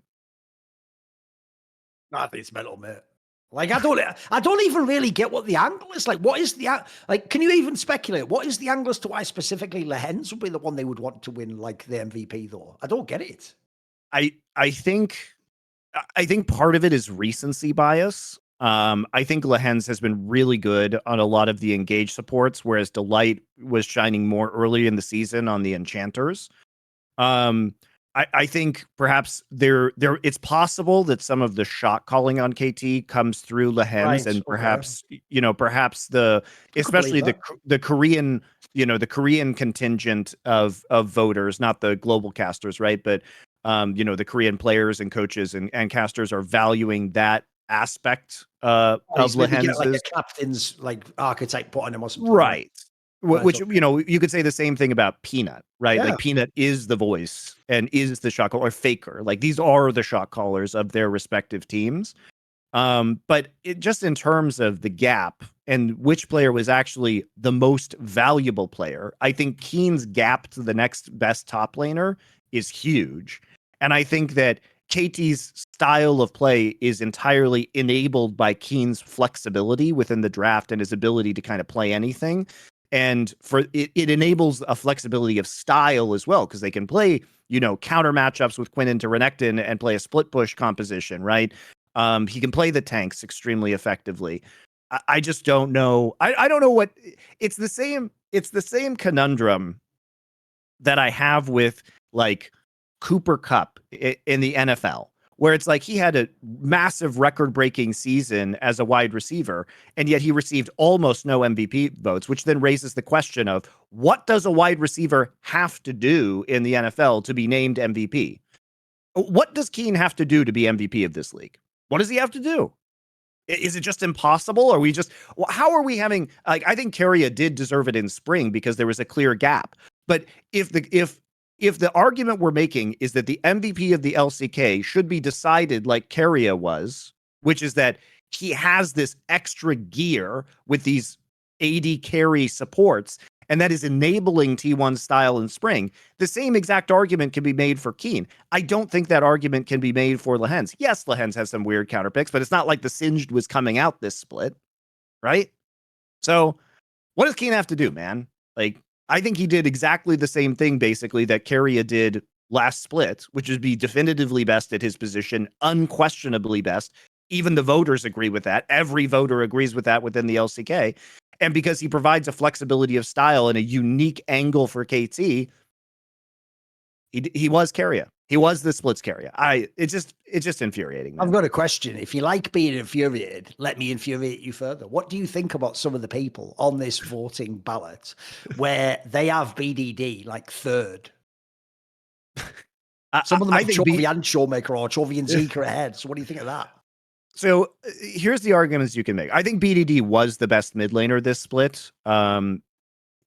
You could also make the argument that he was less responsible for carrying because he was playing more supportive champions a lot of the time. Okay. And the burden for, it depends on what you value. Like BDD did his job really well on KT. Arguably, he did his job better than Chovy did, but Chovy's performance, Chovy's carry performance is arguably more important to Gen G than BDD's carry performance was to KT. That's at least debatable. Who the fuck has Zika or Showmaker ahead of him? You know what I mean? So the thing about Zika is Zika actually was like leading with Canyon and player of the game points because when Hanwha does well, it's often Zika having a good game. Now and Zika's been doing better and better. I think especially like as we got towards playoffs, Zika's had some really impressive performances. He also draws pocket bans like the Yone, so he draws heat off the draft. But he himself has been pretty limited in terms of his champion pool, like Tristana, Yone, Azir, Annie to a lesser degree. Locks your whole draft. Like you have to play through his style of champion. Yeah, of course. Yeah, he's still having some Macaulay games. So I think Zika's done well, and he probably should be third. Like I would put him as third, but I think there's a pretty heavy drop off after BDD and Chovy because Zika just doesn't have the flexibility in terms of his champion pool. Like, now, Showmaker putting Showmaker there is just going off scrims or legacy or some bullshit like that. They come on. He hasn't. Showmaker, especially towards the end of the season, was not great. Does it actually low-key feel like those bad years, plus the fact that back in the day, people didn't think of him as like a super killer instinct type mid laner? I think BDD's actually like mad fucking maligned this year, mate. Like people act like he's some like fucking pussy or just shit at League of Legends. Like he's a really good player. Yeah, look, he's not fucking Knight, but he's really good. And this is actually like an amazing bounce back year. Like this is one of his better years ever. Yeah. Remember, I'm the number one BDD hater, and I think he's been great. His obviously like a lot of the stories are around his Azir or his Twisted Fate this year, but he's been an excellent part of this KT lineup, and there's not really any arguing with that. So I do think it's pretty ridiculous. The other thing that really tilts me is the 80 carry votes, because this is the deepest position in the LCK, and I think you can make compelling arguments for any of about 5 80 carries to be the best. Like, what do you value? Shit. Dude, there's not a single person voted Gumayusi top 3. Exactly. Is that crazy? In the whole ballot. There's not even one. What the fuck? I thought there'd at least be like a couple for third, for fuck's sake. Come on. Well, here's another mind-blowing stat. The only person who voted Viper as first team All-Pro was the coach of DRX. And that was the only. And everyone else voted Aiming and Pays first team. Someone from the fucking media Even voted Jiwoo third AD. What the fuck is this? Get that guy out of the LCK right now. This is some corrupt shit. What's going on? The fuck? So when we look at the 80 carries, like I think you can make a case for Viper as first team All-Pro. Yeah, no. You can make a case for Deft first team All-Pro. The fact that nobody voted Viper, like one person voted Viper and nobody voted Deft first team All-Pro is very suspicious because these were players that were playing really well and carrying kind of flawed teams. Dude, you can argue when you look at, like, that's why it's so mad that everyone's loving the Zeke. To me, if I actually look at Hanwha Life, like the lifeblood of that team's Viper. He has to carry like every game basically. And if you look at what they've placed, yes, part of it's the Faker angle, but like they've had a very good split relative to the team they've got, mate. Like, again, that same question. By that logic, Monty, what does Viper have to do to get first team All AD? Does this team just have to literally win more games? Like, it's not about how he plays, apparently. He's doing everything he can, isn't he? There's no eye test here, which is just insane. There's not even a stat test. Like, Deft broke the damage per minute record of the LCK this split on a bad D+ team relative to their star power, right? Deft has been amazing in team fights. He's had to play with two different supports. One of those supports who is an egregious lane inter in Bible, and his team has no shot calling in the late game. And yet he's doing his job by carrying these fights and dishing out the damage. And if you look at the course of this year, so many games have just been won by Deft. You know, if they play through bot lane, that's when D+ wins games. So like not even having one vote for Deft, it's all aiming and pays, like for real. And to your point about Gumayusi, yeah, T1's been kind of bad, but Gumayushi's been the best performing player on this T1 roster. He's been the most consistent player on this roster in summer. No votes even for third? Like, what? There's five really strong like 80 carries in this league.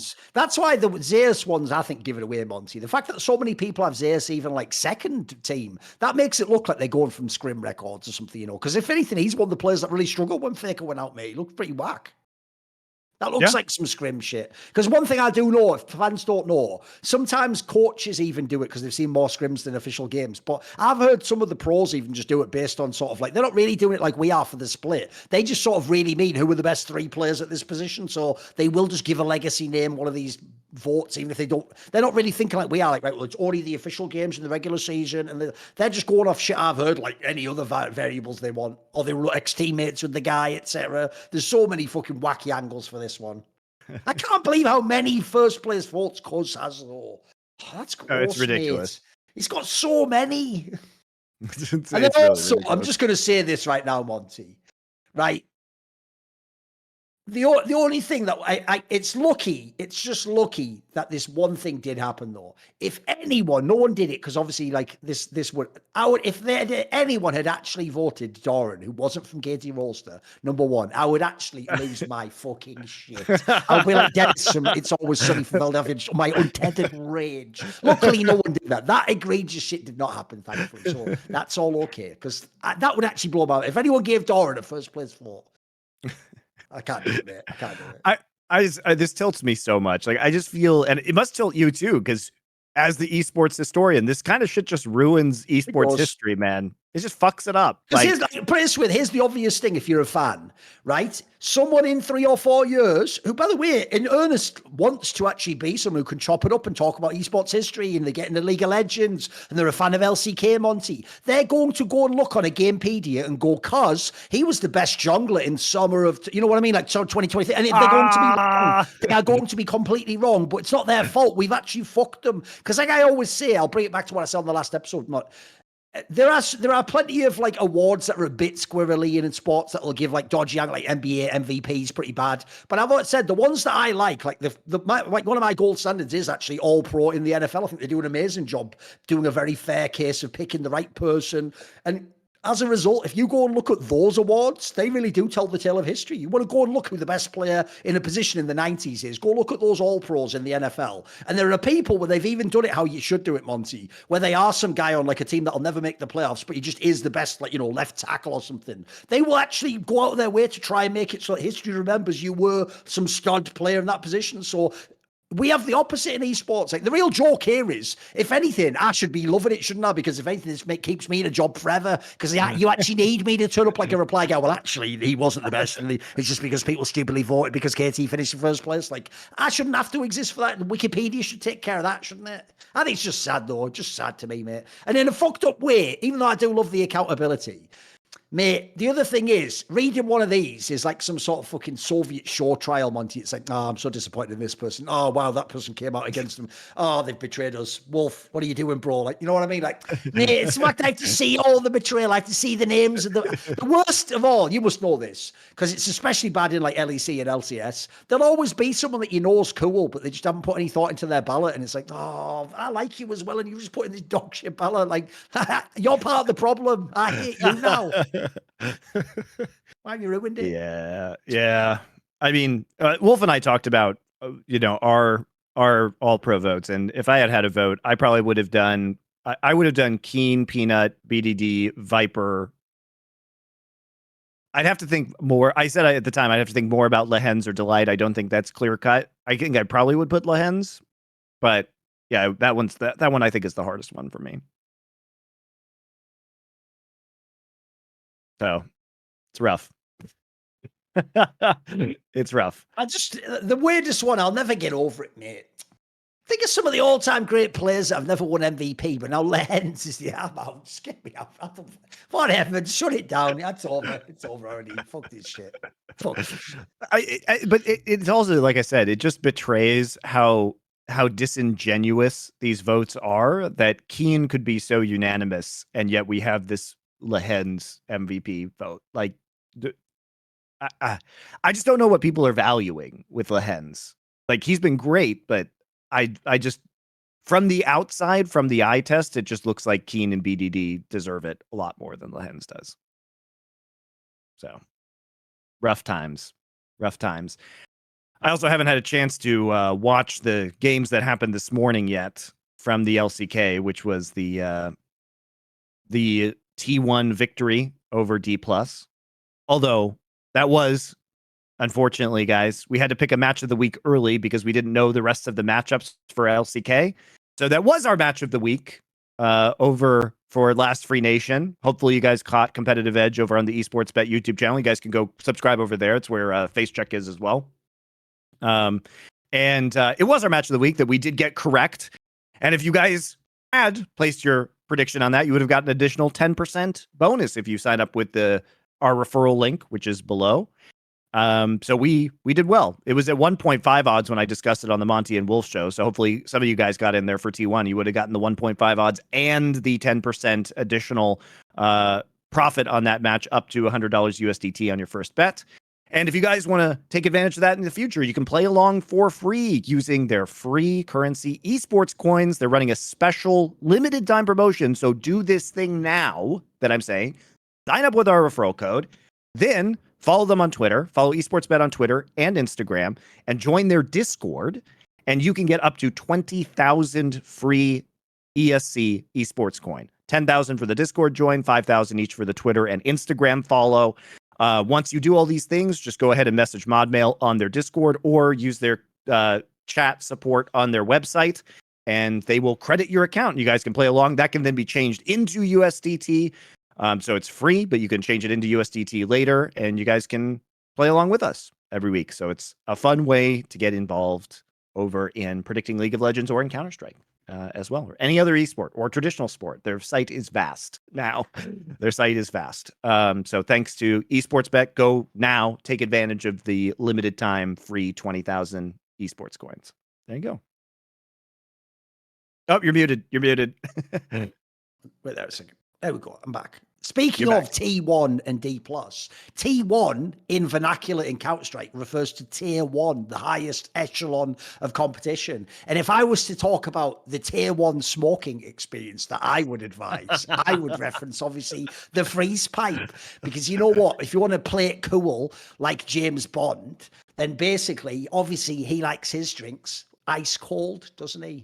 So what you have to do here is you take your freeze pipe. You can get all sorts. Monty there's got the blunt tip. So if you actually like to smoke blunts or joints, etc., you can fit any type in there. That one, by the way, also, you remember the original freeze pipe itself, the food circulation chim takes an hour in the freezer. This one only takes 20 minutes if you want to just do a really quick one. It can also attach to vape pens that have like the cartridges, etc. We've got all this stuff they sent us and all. It's all great. It's crazy. Basically, you don't have to just do the original freeze pipe. The original freeze pipe is the classic one where there's the big food safe glycerin chamber. You go away for an hour, comes back, close it by 200 degrees. But we've got all these handheld ones here because basically it supports any type of device you want. It's got like bobblers, oil and dab rig, bongs, vape pens, like he says. Got almost everything you can want. Obviously, you check it out on thefreezepipe.com with the code LFN for 10% off your order. And I think, you know what, Monty? I wouldn't give it a D+. I would give it an A+, because since I'm not Korean, we don't have S. We have A+, or A star is our best actual grade. So there you go.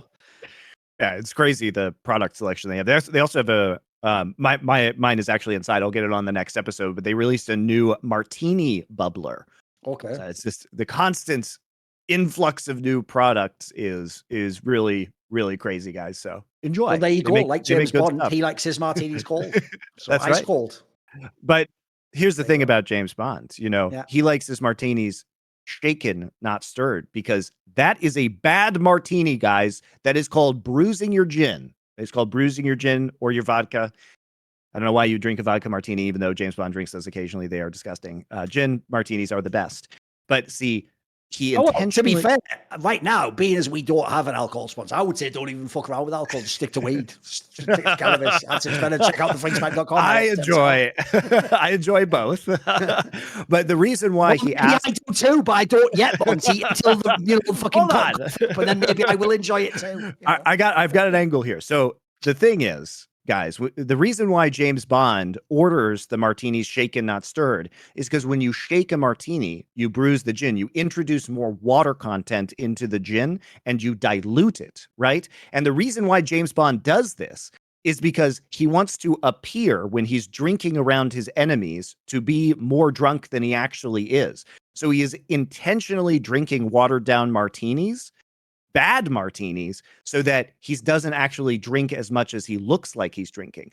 But while James Bond orders bad martinis, the martini bubbler from FreezePipe is actually an excellent product, and it is the stirred equivalent of a cannabis martini. There you go.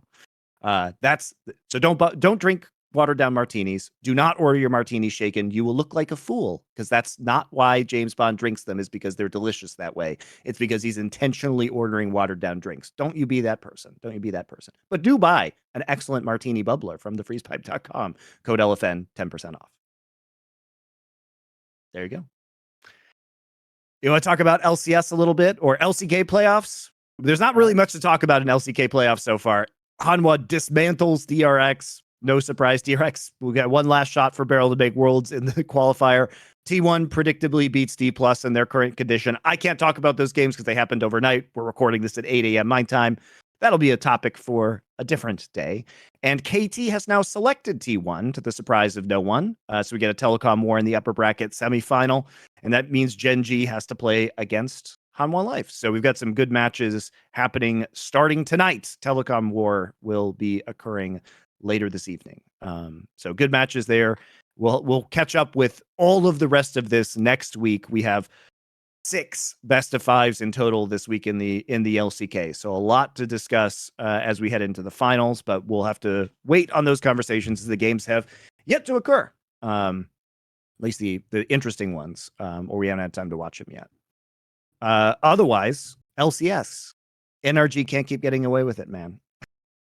Oh, by the way, before we go to LCS, the two last things to say on the LCK go like this. One, that is how actually fucking underwhelming this year's been for D+.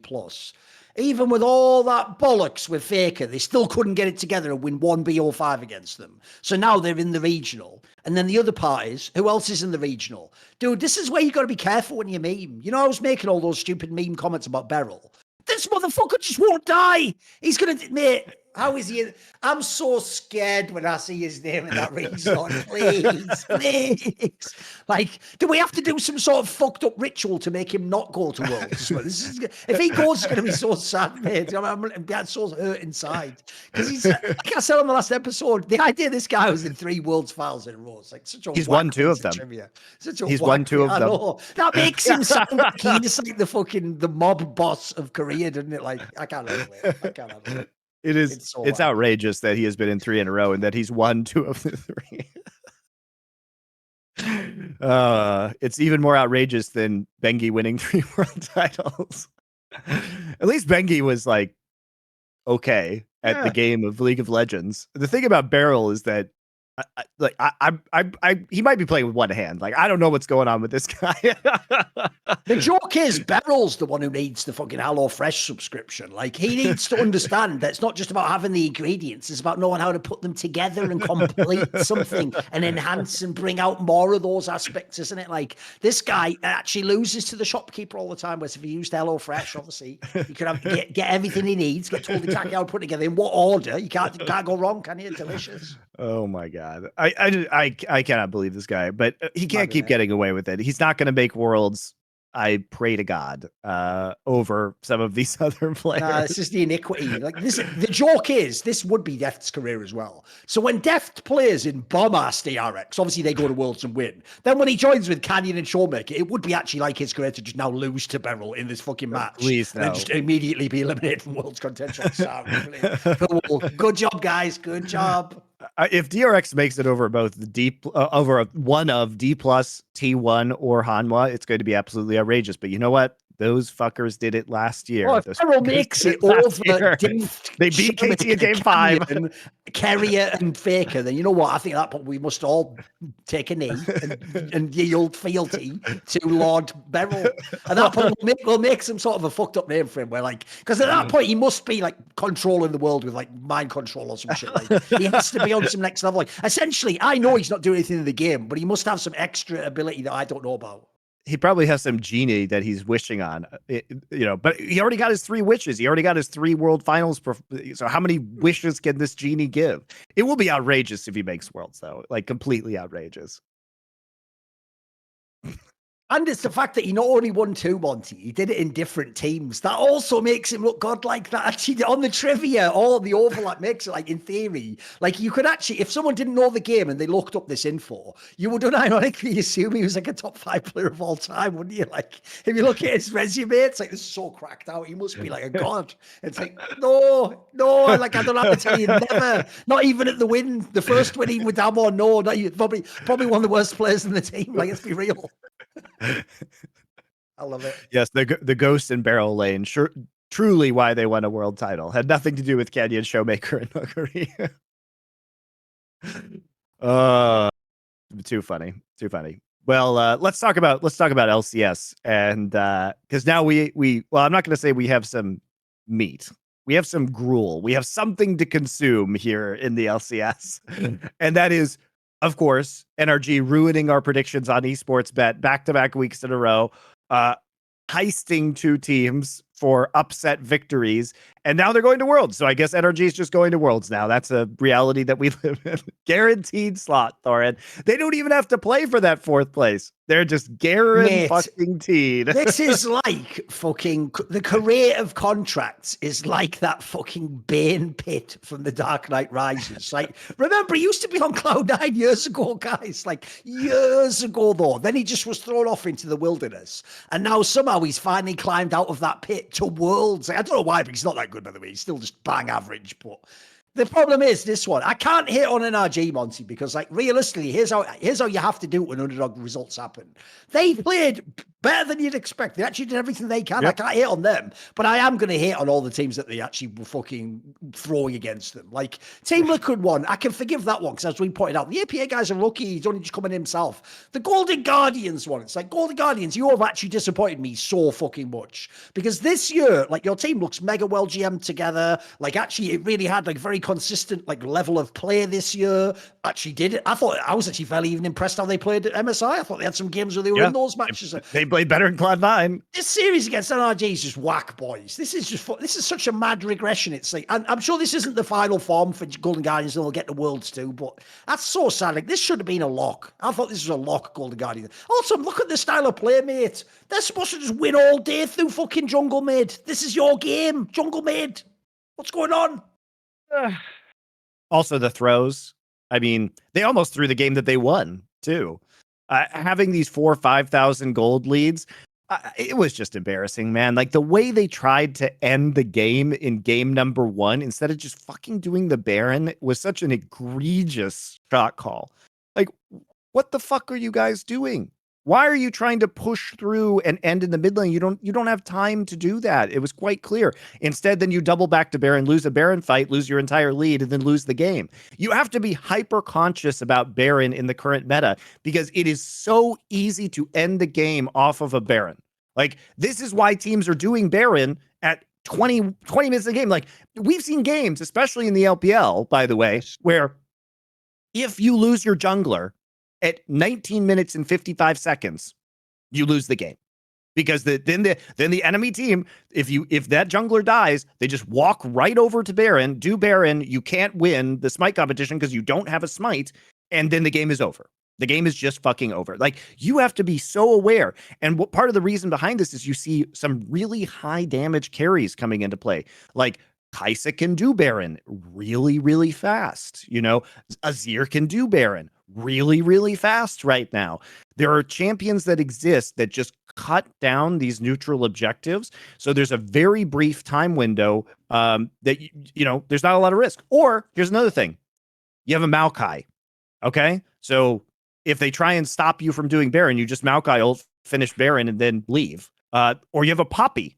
You have a Poppy. Like, we saw this in the LPL finals, in Weibo's lower bracket, their regional qualification versus EDG, where Weiwei's Poppy just wins the game because if you could reliably punt the enemy jungler out when you're taking Baron, you just take the Baron and win the game. I mean, that was the story of Weibo's victory in the final game over EDG.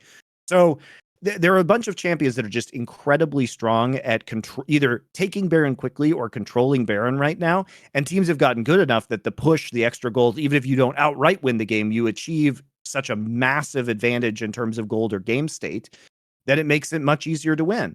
So if you have the opportunity, the point of this is, if it's clear you can't end the game and you have the opportunity to take the Baron, just prioritize the Baron. The Baron will cause you to win on a long enough timeline. And it's also the risk. If you don't take the Baron and the other team gets it, that's where the throw occurs. That's where NRG is able to come back in game number 1 of this series, right? I also I had some really big questions about a lot of the drafts that were going down. Like, why are we trying to play Lissandra into Jace? Like, I get that Gory likes to play Lissandra, and I get you're trying to run a Tristana Viego reset composition off of a single pick or a single kill in a team fight, which Lissandra can give you. But if you never have the angle and NRG can kite forever with Jace, Kai'Sa, and Nidalee how does this work? You know what I mean? Like, no, Jace is one of the most absurdly powerful LPL picks as well. Like, it just dominates all the games. Yes, it's not even that. It's just globally. He has, for his pick ban rate, he has one of the highest win percentages. Let me just look it up real quick. In top regions. So right now in top regions, he's 109 and 93, 54% win rate, and he's got basically 223 bans and 202 picks. So he's like almost banned. But if you watch the great Jace players, it's very, very difficult because the poke is, again, super strong. With how strong Baron is, if you can poke somebody off an objective and you can take that Baron for free, it's really tough. You can also prevent Baron takes just by standing at the edge of the pit and poking them while they're doing Baron. It's very, very annoying. It is one of the best picks in the entire world right now, for sure. Yeah, it's up there. A lot of the poke champions like Kai'Sa, like Tristana, like, Jace. These are huge, huge win rate champs. Here's the big question for you, Monty.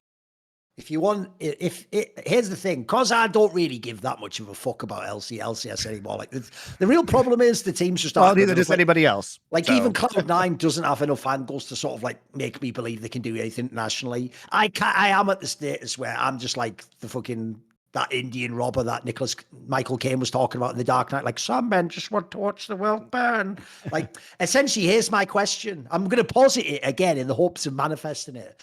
Is there a world, Monty, where my beloved Jensen completely ruins it for Golden Guardians and goes to Worlds? Yes. Could happen now, right? Could happen now, mate. Look, what I've learned. I would love that. What I've learned, Thorin, and these playoffs, anything is possible within the LCS. Oh, can EG throw massive leads that they have? Yes. Can Golden Guardians throw massive leads that they've had? Yes. Can we see what should have been a lost game, but Insanity decides to build Luden's Echo or Luden's Tempest instead of Liandry's on Xerath? I couldn't believe this game. Thorin, I was like, wow, okay. Like the Xerath pick. We've seen other players do this. Faker did it recently too. This is a known matchup that's good for Xerath, is into his ear.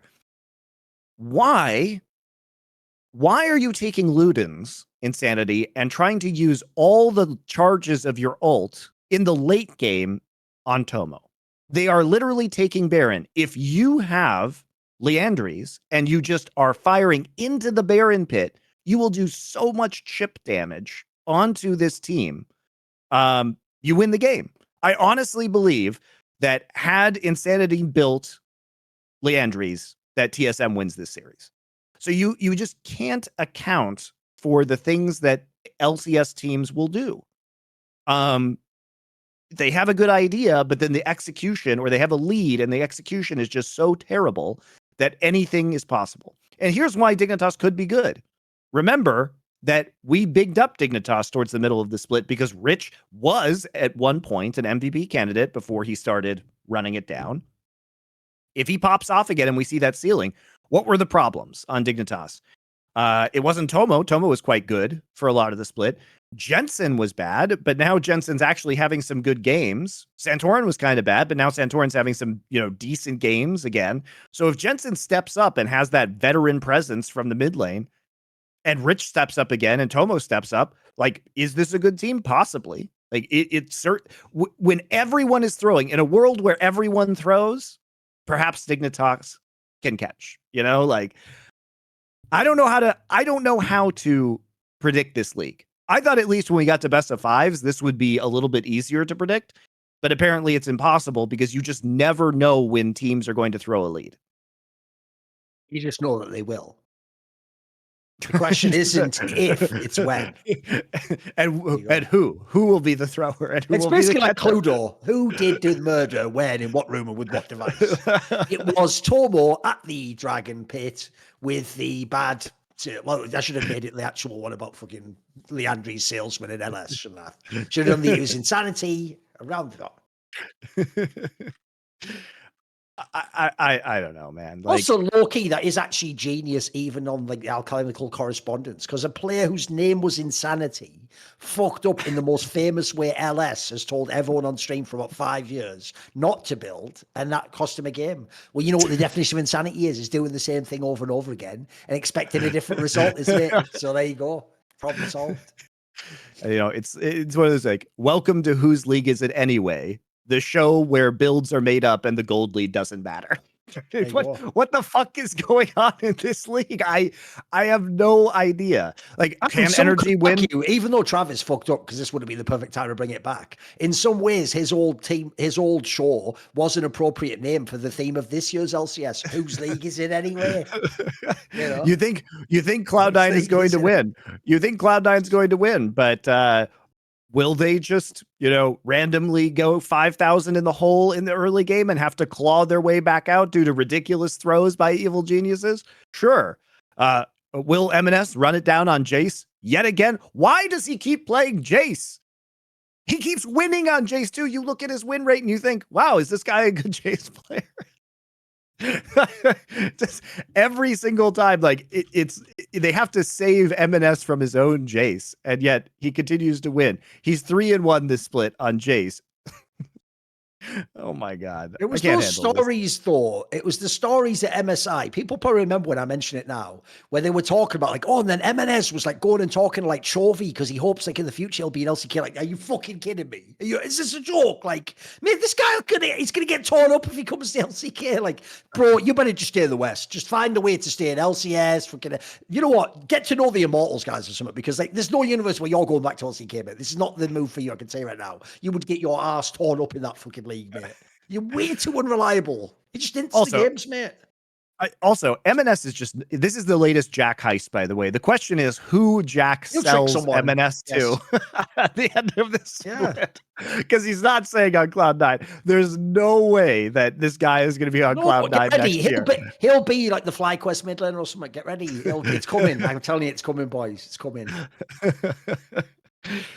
He will be either Team Liquid or FlyQuest's mid laner. There's my prediction. There you go. Also, you know what, Thorin? I can't believe this didn't. This is how irrelevant TSM is now.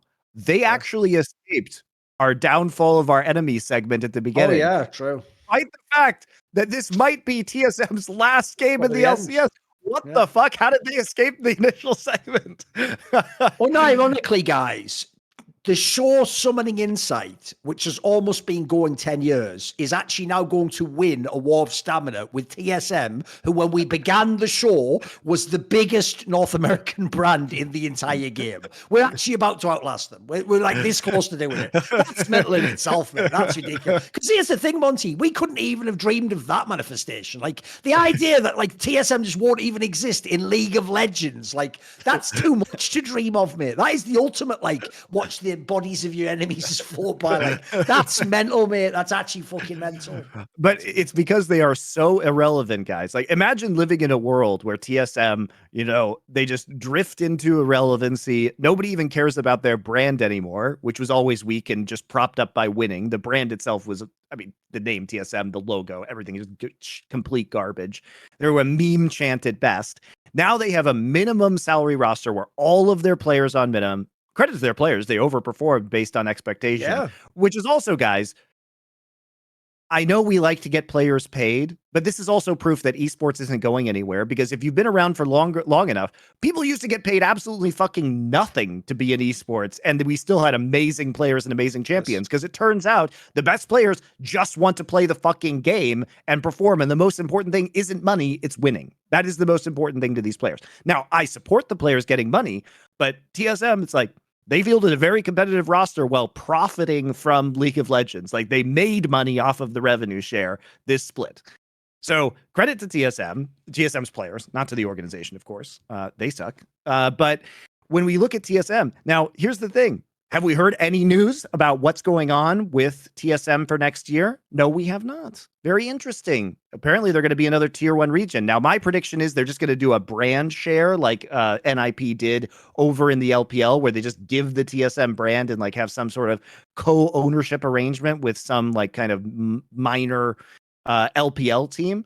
But otherwise, like they did investigate buying the Misfits slot at first when Misfits were for sale. They did think about joining LEC. They did kind of kick the tires on that one. Do they go to LEC? Do they go to CB LOL? Reggie said a major region, but Reggie isn't a known truth teller, and so might be stretching his words on that one. But we haven't heard any announcement. Like, where is TSM going? Where are they?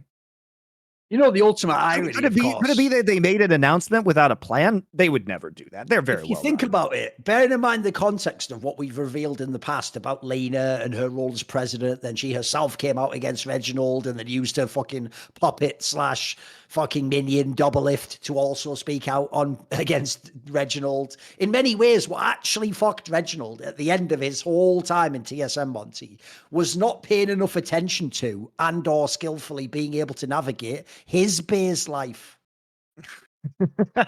There you go. In the end, end, the theme did all come back to haunt him, didn't it? You know. Well done. There you go. Yeah. So a reference at this point, of course. Whatever. It's all good. Good riddance, TSM. You went out with a whimper. You played yourselves in the end. You lost to yourselves. You lost to your own inability to build items. It's your own inability to spend money in the right ways, some might say. That's why you lost, both in organizational aspects and when it comes to in-game LCS play. So good riddance. I will By the look way, forward let's to not tie this talking back about in them. though, because this ties into the whole topic about the walkout shit, mate. I said this at the time. You guys could not have picked a worse time, like aesthetically, to do a fucking walkout where the industry, the game is, and where your region was. Like, think about it. What we've just seen, this split, this is what it was all about, Monty. This massive war. The dog shit product that we're watching now, we're all supposed to fall over and go, oh no, there better be a way to put more money in. Like, nobody is. It's going to be the other way around, guys. Like, and actually, I think that is the biggest canary in the whole fucking coal mine. Guys, if TSM leave, TSM was this region. They were far and away the most popular team. They used to have the best teams. Remember, dude, weren't they in like the first 10 LCS finals or something mental like that? And like they'd already won like 5, 6, 7 championships. Like the idea that team completely leaves your region, that's not just like, lol, let's all laugh at Reggie. Like that implies like the health of LCS and the League of Legends in NA is fucking terrible, mate. It's in a really bad spot. They had to just bail completely. I think that's a tragedy. It's actually whack for the fucking storyline of the region, isn't it? I mean, I don't know what there is to do to save this thing at this point in time. Like, besides massive Riot subsidies, you know, it's going to be really difficult, even with the luxury taxes in China and Korea, to keep up with payments to players or fielding even good players sustainably. There, for people who are not Last Free Nation, a lot of the esports sponsorships have dried up. Shout out to our awesome sponsors, though. Weird how we keep getting them and other people don't. Just that's strange. Almost like other people burn them by giving very bad deliverables and not doing things for sponsors, like we've been saying for years. But shout out to our wonderful sponsors. And you know, it's tough. It's going to be tough to maintain rosters. It's going to be tough to maintain viewership. It's going to be tough to be competitive on a global stage. And if you believe that lack of international success is what is holding the LCS back from viewership and has led to a viewership spiral, well, the relief is not going to be coming in the future. The results will continue to be poor. There isn't a reason for the results to get better. There's no money. It's just kind of in a doom spiral right now, guys. I don't know how you fix LCS. Man, have Monty is. I have a sense of humor where it primarily is myself that I tickle. I don't even think of the audience. But if I think it's funny, I don't care. I'll say it. So here's the other joke. Did you hear the news, guys? Leena made the list. She's on the Forbes 30 under 30. I thought it was pretty inappropriate they started ranking by IQ, but whatever. Jesus. Wow. I don't give a fuck, mate. I just don't give a fuck. Wow. Well, I mean, honestly, if you look at some of those 30 under 30 lists and look at the esports people who make them, it's not pretty. They're pretty bad. Those age very badly most of the time. Those age very, very badly. Listen, I thought that was a beautiful present that Reggie bought at that fucking 30 under 30 appearance. I thought, what a great gesture. You know, it's nice when your boss does care about you. That's all I'm saying. Yeah. Also, those lists are, they often have like 3 judges who are incredibly biased. Yes. You know, like Mark Merrill has picked people on that list before. Too good. Too good. Wow. Well, I don't know how you save the LCS. This whole thing also, while we've had unexpected results, I don't think it's great to see the gameplay in the playoffs. Like, if this is the best we're going to get, is every other team in major regions, 5,000 gold lead, easy closeout. LCS teams, God only knows who's going to win that game. And you can't give up those leads internationally, I'll tell you that. Here's an angle I want to just throw in here, right? Look, I understand NRG does have Ignar and FBI, who are in no fucking context North American. But like, this just shows, Monty, how nonsense this stupid thing that fans do, where they pretend, like virtue signal style, that they care about NA talent. If you care about NA talent, you should fucking love NRG. NRG is like an actual, like, old school, like, look at the players they've got. They've gone for, like, literally, they're being carried, by the way, by NA talent. They've got, like, traditional players that have been in the LCS for years and years. If you're actually a fan of NA players, I'm not, but you should be loving this fucking team. Like, what's the hate on? Like, this should be your team to fucking love at Worlds, right? This is the NA squad. And they've been performing. I mean, Palafox has been surprisingly good in these playoffs. Yes. We should give credit where it's due. Like, FBI looked kind of questionable for a lot of this split, but he has returned to a form that we expect from him. Ignar's on engaged supports, the perfect Ignar meta. Palafox has looked great in the game so far. He is legitimately outplaying the other mid laners that he's up against, and he's playing better than MNS is. And they're going to be facing C9 for a berth straight into the grand finals, right? So it's not outrageous that NRG could actually do well and potentially win the league. But yeah, people should be very excited about NRG. This is a team that has been, a lot of these players, the top side of the map, the American players have been together for quite a long time now. And they arguably upgraded, especially at the ADC position in the offseason. So should be good. Like, this should be a good team. I mean, obviously, if this was LCK, every single Cloud9 player would be the best at their role. So take that. MNS is actually the best, isn't he? So can't argue against it. Got you there.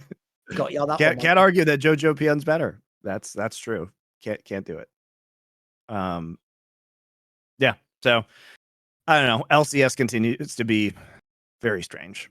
And I mean, the real joke of all, remember, this is also on the table, just like my naive question about Dignitas and Golden Guardians. Monty, I don't want to have to bring this up. I don't want it to be possible. I don't want this to be a world where this can happen. But after the things I have seen, I feel like I'm fucking Kurtz in Apocalypse Now, like, the horror. Right? After the things I've seen, Monty, there is a real world where we now must, at least for 1 minute, consider NRG might just beat C9 and ruin the whole fucking split. That can now happen. I'm not saying it will, but it's not impossible anymore, is it? It's now got a greater than zero chance of that happening. And if that happens, even if Cloud9 still goes as second, if somehow NRG wins this upper bracket final, low key, you've actually ruined the whole split. Like, you have fucked us all on the way out. You've ruined the whole thing. The one thing we have left is that Cloud9 at least is going to be really good. That's all we have. That's all we have left. Look, here's the thing. Both NRG and Cloud9 have already qualified for Worlds, which is the major goal that they have to achieve. It is honestly less important for either of these teams to win the summer split than it is for that Worlds qualification, right? Of course, having number one is very nice, right? Within LCS, it gets you further along within the Worlds itself. But the goal has been reached. The goal has been reached for both of these teams. And who knows how good Cloud9 is going to be. You're probably already thinking ahead towards Worlds boot camps at the current point in time. It's not that Cloud9 has been a beacon of stability or consistency. Yeah, they've been the best team, but it hasn't looked like they are absolutely unbeatable like it has in kind of the Cloud9s of years past. This really does feel pretty wide open when it comes to who could actually end up being the champion. Like, I don't even think it's outrageous to think that Dignitas might win it. As crazy as that sounds, like, it's not a good chance, but is it a 0% chance? No. All I'm going to say is if Dignitas somehow bullshits it and wins this split, I will go full Theon with Faker and make another Jensen video. There you go. I'll make another one else be even more. And even though, if you know my style, even though Bjergsen doesn't even play League, I'll still just reference him a bunch of it as well and sort of diss on him. I'll use it as a way to big up Jensen while dissing Bjergsen, because you know what? Why break the habit of a lifetime? That's what I say. That's what I say. You know what's sad? When's that? I've got to figure out how I get that monetization thing turned on Twitter, because I'm just too good, Monty. You know, everyone thinks that, like, I'm sat around like some evil villain, like, how can I make a tweet that could annoy most people? No, I can do that like breathing, motherfucker. Like that tweet I did to John the other day where I just said Faker, basically. Xiao Hu is who Faker fans think Faker is. Right now, look. The genius of that is I didn't put any context in, Monty, because it allows anyone to get mad at anything I'm not saying. Like, what I'm actually saying, as I've talked to you about, is essentially I think Xiao Hu's like a better version of what people think Faker is. Like, he's like the fucking leader. He's still a pretty good mid laner. He can do what he wants. He can roll swap. Whereas to me, that's like, actually, Faker's not as good in that respect. But all the Faker fans think he's still Faker from years ago and he's a god, isn't he? So all I have to do is just say a fucking throwaway comment and people are so angry. It's fucking amazing, mate. So I've got to get that monetization turned on. That's all. Once I get that, we're all good. Then I'm going to crank the shit takes even higher. I don't need to. I do all anyway. Don't worry about that. I don't have any trigger discipline. Don't worry. How overrated? How many times are you going to say Fallen is overrated? Loads. Every major, of course. The Brazilians just lining your pockets. There Too will perfect.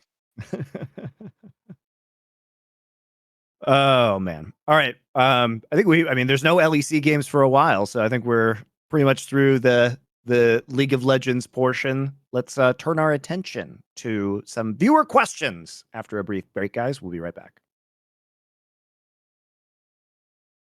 Right, we're back for some viewer questions, which we source via people who are subscribers to our Discord. So go to the Last Free Nation Discord and subscribe there if you want to support us and or ask a question for this show. There you go. And it does help us, guys, because we do get 90% of that revenue from Discord. So it is one of the very best ways to support us if you guys want us to keep making content, which I assume you do. All right. You are given the task to replace Silver Scrapes as the Game 5 song. What do you replace it with? The Final Countdown. There you go. I don't know. What would you replace it with? Headstrong by the band Trapped, a new metal classic, including the lyrics, headstrong to take on anyone. The thing is, you have to pick some. The problem I think is this is, to me, it's just a whack track, is it? People just do it because it's like it's a tradition. I think I want something that's like iconic, but in a cooler way. Like I would like something that was like some like by the way, in the modern day, why can't you just have some why can't you actually for real just pay like Hans Zimmer to make you a theme or something? Like, why is that not on the table? If people don't know, if I'll even spin this, if people don't know, one thing that actually fucking chaps my hide like a motherfucker about Flashpoint is people won't know this, but for Flashpoint, I actually had one of the greatest drum and bass producers of all time agree that like I could license his actual real catalog of music and use it as the themes on Flashpoint. But unfortunately, that just never ended up becoming a reality. Not because of the guy, because of all the bullshit within the company. So like, I know that like it is possible you can do these things with it. What you have to do is you have to find someone who's like actually into the sport or the esport, and then sort of essentially say like, either can you make something custom or we'll pay you, or can we just license like one of your best tracks? If you're into it, let's just do it. I mean, we got Bring Me the Horizon to do we used one of their songs, Kingslayer, for Flashpoint 3, and we didn't pay a lot of money for it, guys, because they wanted to work with us. It was great. Like, you can do it. You can do it. If Jack is Commodus, who is LS? Oh, I see. So if Jack is Commodus, who is LS in this? I got the angle for you. You ready? Okay, I'm ready. Right. In theory, LS would be like that. They're like African fighter that was with Maximus. Oh, if you remember, his whole thing same. was telling Maximus to have patience. It was like, not today. If you remember, like, you will join them, but not today. Like, well, LS's whole thing is about telling you to scale, isn't it? It's like, he's like, not now. Don't fight. Not this dragon. You don't need to fight to win this game. Like, that's what he would be doing the whole time. There you go. There's your analogy. There's your analog. In regards to the roster building talk in LCK last episode, I would put Keen and Chovy on the same team. The strong solo laners to be a Korean version of Season 8 IG. I don't know if I would make that exact analogy, but sure. A team based around solo laners. Always a fun way to build a roster. It's not a question, but okay. Okay. If you had to build, so we still got the money. It's all good. If you had to build a LoL team out of players from their peak era, but you could only select those who have never won a world title, who would your team be and why? Okay, so let's just get three straight out the gate. We've got Flame, Frog, and Upset, so they're all forgiven. Got the three Fs. They're the one. No, the thing is, by the way, if we're doing never won worlds, like it's actually trickier than you think. Score. So score. Okay. Let me think. Though. Smeb's an easy one. I mean, you can do Uzi Eye, can't you? Sure. Yeah. Never won worlds. So that's a pretty good one already. Let me think. We need a top. Oh no, we need a mid laner actually. What mid laner should we pick though? That's tricky for mid lane because a lot of the really good mid lanes have won. Let's be real. Knight. He hasn't won yet. Technically, yeah, you can do that, I guess. There you go. That won't be appropriate in 2 months, but it's okay. We've got that. Like now, all we need to support.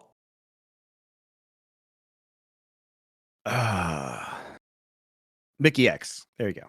Oh, there you go. By the way, Mickey X low key actually might deserve to win world. He's fucking mega, isn't he? Very good. Pretty good team. There we go. We even got your Westerner in there. By the way, I can't lie, by the way, Mickey X and Uzi I would be fucking fire too. That would actually be amazing. They also don't need to speak, by the way. If Mickey X just goes in, you just do it. There you go. Mr. Christo, where did you get that fit on your Instagram post, which is you standing in front of the Gen G facility? Oh, the jacket. That's a Pendleton jacket. I wear a lot of like Pendleton, both retro, like vintage jackets. That one is the Thunderbird bomber. And also that particular jacket looks fucking insane in photographs and also on camera in general. So I wear it on broadcast as well. So it's the Thunderbird bomber from Pendleton. That's a newer one. That's from a couple years ago. So you should be able to dig it up on eBay or something. Aside from the Pokemon MOBA being a meme, do you have any thoughts or interest in the Pokemon video game esport? Oh, this is Verilous Wolf. He's a Pokemon YouTuber who is asking this question. Outside of my YouTube comments complaining about the unpunished cheating and corruption, is my personal doomed holy war, and I'm interested in people outside of Pokemon view Pokemon. I don't really know much about the VGC esports scene for Pokemon. I don't actually genuinely even understand what game he plays. Like, is he actually playing the real solo game Pokemon to just do challenges, or is it a multiplayer game? What's he doing? So there is a Pokemon battler esport community. So it's like the Pokemon battles that you do within the single player game.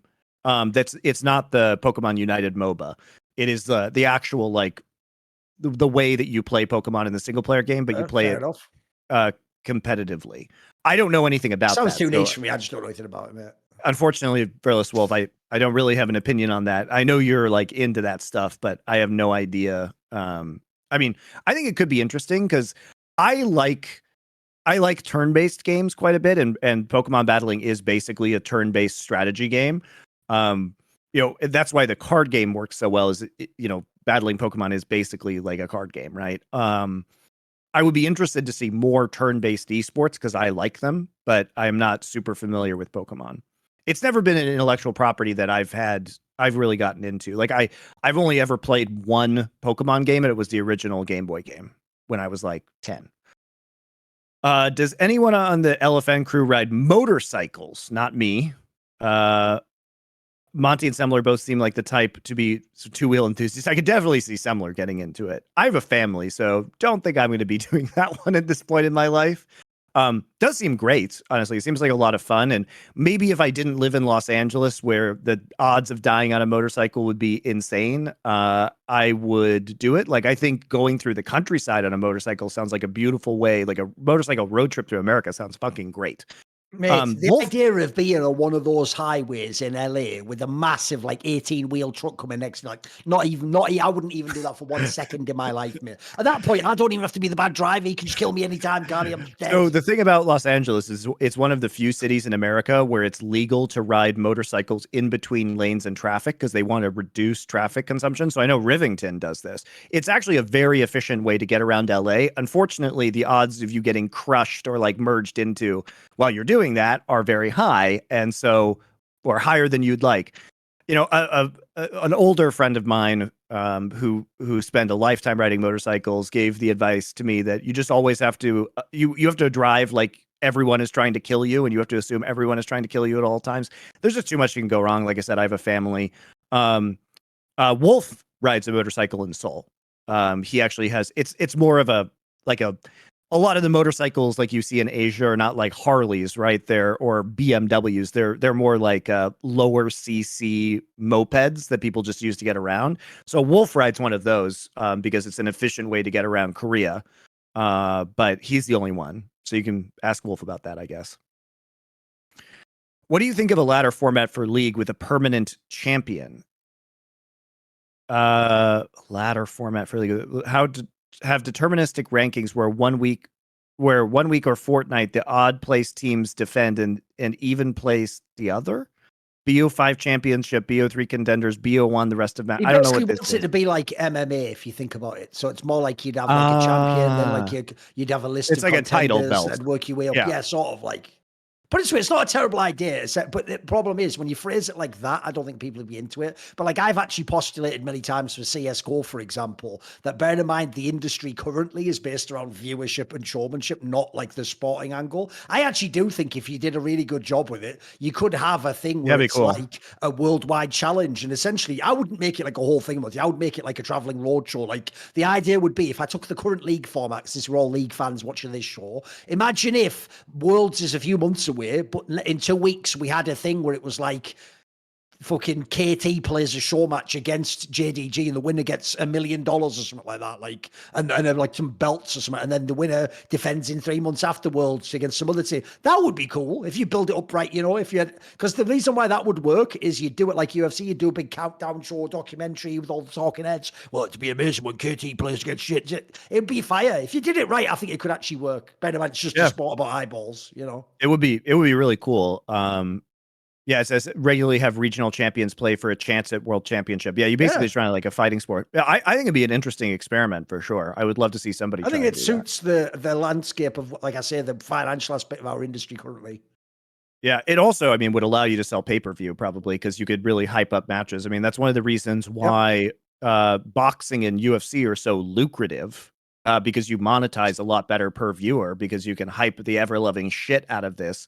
And if we could go back to a pay-per-view model in esports, I think it would be very successful.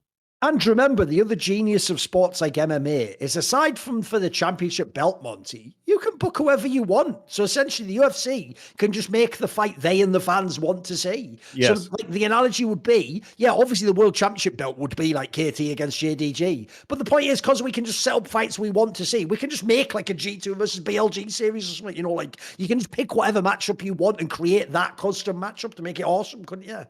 Yeah, you could also set up like fun matches of like Brazil versus LCS or something. I mean, there's lots of stuff you could do. For years, LS and high MMR players have speculated there's a built-in mechanism in solo queue that deliberately skews the matchmaking in favor or against certain players, giving rise to the term winner/losers queue. If this is true, why do you think the devs included this feature? Ideally, shouldn't every lobby aim to achieve perfect parity in skill level? So I don't really know much about, remember, I don't actually play a lot of League of Legends, and I never have since I started casting. I mostly watch it, but LS is really an expert, I know, in terms of how the matchmaking works. I don't really know if this is true. Why do I think the devs included this feature? Probably because, look, Riot has a lot of data about how much people play the game. So I would imagine their matchmaking algorithm is going to try, if people have been losing a lot, to put them in winning situations so they don't just quit playing League of Legends, right? I think that part of the reasoning behind them adding the Emerald tier this year and trying to rebalance the competitive tiers rather equally between Silver and Emerald is because, first off, it gives people a false sense of achievement because most people are going to go up in ranking as a result of the new system. So people who had never been gold or plat before are going to feel better about reaching those ranks. Plat players are going to feel better about reaching the new Emerald rank, even though it's just kind of evening out the player tiers. And so I think that constant incentivization to success is probably in the best interest of milking the most money out of the player base. So I would be surprised if something like this didn't exist, given the vast quantities of data that Riot has. Surely they have come up with an efficient way to skew the solo queue experience for the average player to get them to play more games and to get them to spend more money. The person I'd want to know from is someone like Aptor or Doper, where they just got like 1 million different accounts to the top. So I'd assume someone like that should surely know if this is the case or not. But the bigger point I would say is that second part that he said there, Monty, I completely disagree with. And it's actually a pet peeve of mine of how people complain about League of Legends. You know, when he said there that the assumption is that the matchmaking system should be trying every game to achieve perfect parity between the two. I totally disagree. And that's never the way this system was designed. As far as I know, Monty, the way the actual matchmaking system works is there is a general concept that it tries to keep you at roughly 50% win rates. It's trying to sort of like see how good you are in a rank. Remember, it's not an old elo system. It's trying to see should you be in a higher division or a lower division, right? So what you're trying to get from this, if you are, this is a layman's understanding, but it makes sense to me, is first of all, you can't make it perfect parity anyway, because maybe there aren't that many people available to put those puzzle pieces into each game, right? But a bigger point is this,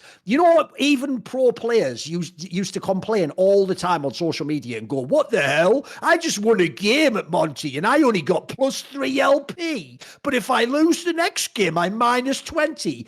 Because it's not doing the same points every game. What it does is, some games, you have the OP team and the other guy has the shit team. So it's going to give you fuck all points for winning that game because that's the easiest game for you to win. Whereas when you're the one who gets the team stacked against you, that should give you the mad LP. So to me, it actually works in a way that's quite logical. What you want to see, because it's a bit like in MMA, if you do like Brazilian Jiu-Jitsu, you want to know, is the person good enough to get the next belt? Well, you only know that by seeing them actually spar against people like that. So very simply, here's how I would explain the way it works and should work. Some games you are going to have the harder team on the other side. Some games you are going to be on the harder team. Some games are going to be quite near the middle. And the idea should be, in a perfect world, that's going to tell you how good you are. When you're in the game where you're the one who essentially has to carry because you have the shit team, that's telling us, are you actually ready to be in the next one? You should probably get loads of LP for winning that game. If you're the one being carried and you get the mega stack team, you should get fuck all for winning that. I actually think the current system is actually underrated. I know it's very popular to just say Riot does everything wrong.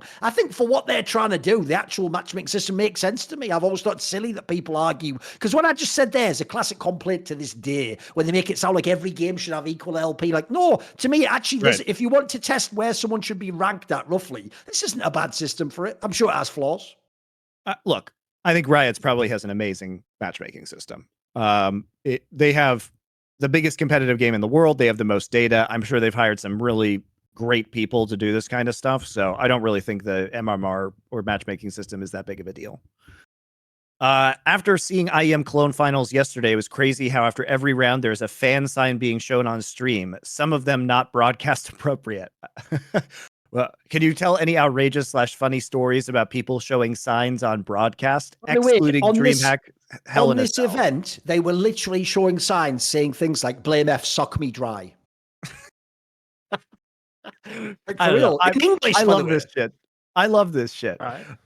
I think it's hilarious because I never wanted esports to be a mainstream phenomenon. So, like, I mean, some of the funniest ones were obviously the ones you didn't see at Overwatch League when they would go through the audience and remove Pepes. Come on, man. Like, what the fuck? Like, but I think outrageous niche jokes, inappropriate shit is just part of the fabric of internet culture, which is something that I've always appreciated about esports. So, I mean, Blame F, suck me dry is not very clever. It's rather crude, but I would rather have that than not have that within the scene because it opens the door for actual funny things. I don't know. Do you have any examples of fan signs? I mean, I could give you some. Like there was one in Counter-Strike last year, I think maybe at a major or something, where some it might have even been Blast actually, because I just remember it might have been like a Danish kid. Some kid went there and he had a sign, and what he did, Monty, cleverly, is he tricked the producers. So they showed the sign, and the sign was just like "I love CS" or whatever. But then when they showed it, he flipped it. It just said like "I fucked your mom" or something. It's just like a little kid, like a 14-year-old kid or something. He just flipped it last second. It's like, all right, you've done us on that one. Well done. Okay. And also last year, the ultimate example, Monty, of how rent-free. Remember, the last CSGO event I worked, Monty, was in 2021. It was a PGL Stockholm major. At the two majors last year, each day of the playoffs, this is real, different fans were going with signs that just said "fuck Thorin," and they were all getting shown on stream as well. And it's like, I remember that. How rent-free do I live in your minds? That was great. I'm not even there. I forgot about that, but you're right. I saw those. They only brought the signs. They kept showing them on stream as if the producer was like, go to the other "fuck Thorin" sign now. Why do I just live so rent-free in your minds? I'm just a guy living at home now, chilling, guys.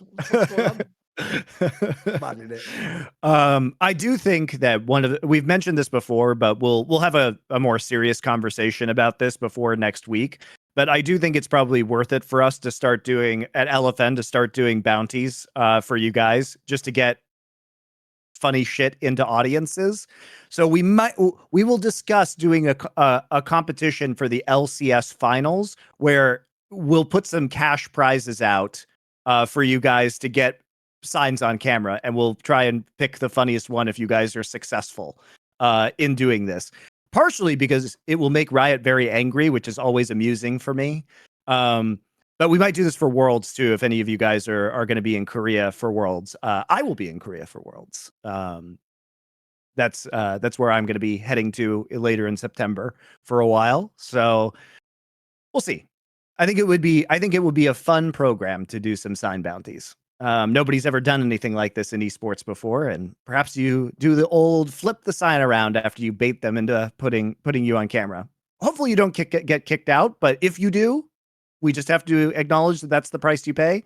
And if you do get kicked out, we will help signal boost the fact that you got kicked out. So it'll be bad PR, and we'll also pay you. So we'll get some more specifics around that. A previous viewer question asked about museums, and Thorin said it wasn't his jam. Hold on, let me. However, at the recent U.S. congressional hearing on UFOs, intelligence whistleblower David Grush confirmed aliens have come to Earth, and they've requested Thorin present 3 esports relics to be placed in the esports section of the Earth Museum. Okay. What are they and why? Some examples could be Angel Munoz's bank account, Fatality's Ford Focus, or Eolithic Oslo by Storm. So if you had to place 3 esports relics in the Earth Museum for the aliens, what would you pick? I mean, they're wanting me to do meme ones, but I'll do the real items as the actual esports historian. Like, first and foremost, Flash's golden mouse for winning 3 OSLs. Because if you want, like, Flash, probably one of the greatest players of all time, that would be a great relic to have. It's like the pinnacle of the fucking sport or whatever. There's one. Who else? What else would we do?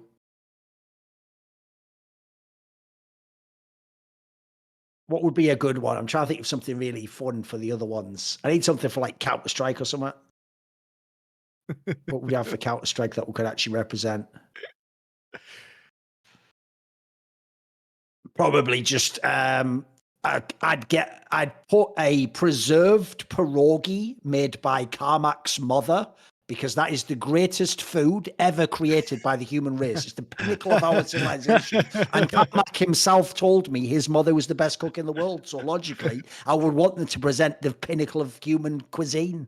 So there's another one, esports related. He works for ESL. And then the third one is I would actually just put $1 million in a giant sack and then just put it on the ground. And then the aliens would go, but it's just money. And I'd go, apparently that was worth more than everything else in esports.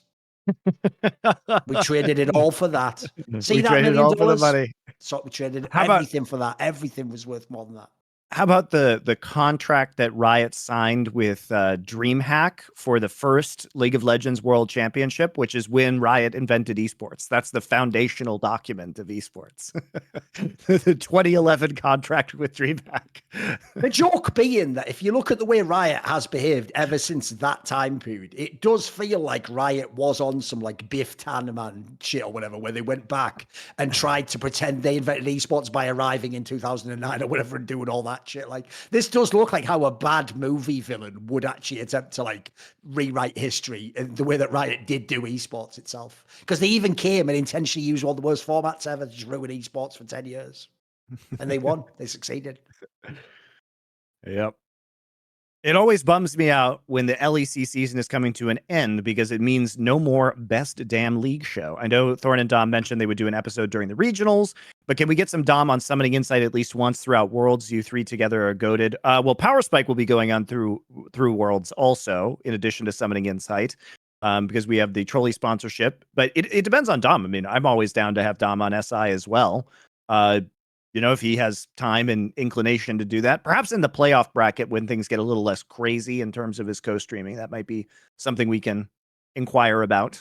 But he's very busy, understandably. Also possible we might do some off-season content. Yep, off-season content, also great. Do you think you will want to retire at some point? And if yes, what do you think your retirement would look like? Man, I love working. I don't know. I think I'd be really bored. My retirement would probably just be a lot of traveling. The thing people probably really underestimate is there's a lot of jobs in esports where there are mega unglamorous parts behind the scenes. We don't really have that much nowadays. Like, most of the stuff we do now is just literally what we want to do. It's pretty awesome. Yeah.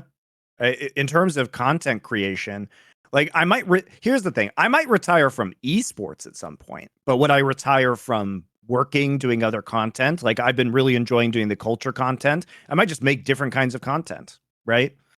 I mean, I made this point on the show, but if people haven't watched the 4-player show we do with Richard, the joke is, like, at this point in time, that's actually the real dream job, where as part of your actual work, you, like, need to watch an old movie that you want to watch anyway, and then by thinking about it, then create the content that makes you money. Like, that's a pretty goated living if you can make it, put it with that way, boys. So why would we give that up? I want to do more of that, if anything. Right. And a lot of entertainers don't really retire because the job is fun and you like to continue to make the content. Like, there's no reason we would stop. Like, the question would be, am I going to stop engaging with art and talking about art or competition? Like, if I retire, my retirement would probably look like traveling, reading books, watching good movies. If I can just spend an hour of my time talking to people I respect about that and making content for you guys. Like, I just don't think I'm ever going to retire, really, because I would be doing what I want, right? So I don't know. Thorin in 2016 said that he got a sick satisfaction from watching Kikis get his head smashed in at MSI. Who are your all-time favorite players to watch get their heads smashed in esports and or traditional sports? Oh, Reggie, of course.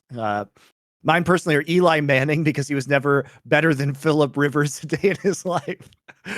Oh boy. And he was actually, I think Eli Manning on certain days was better than Philip Rivers. And those days were the ones where he was winning Super Bowls. So I don't know if I agree with that take.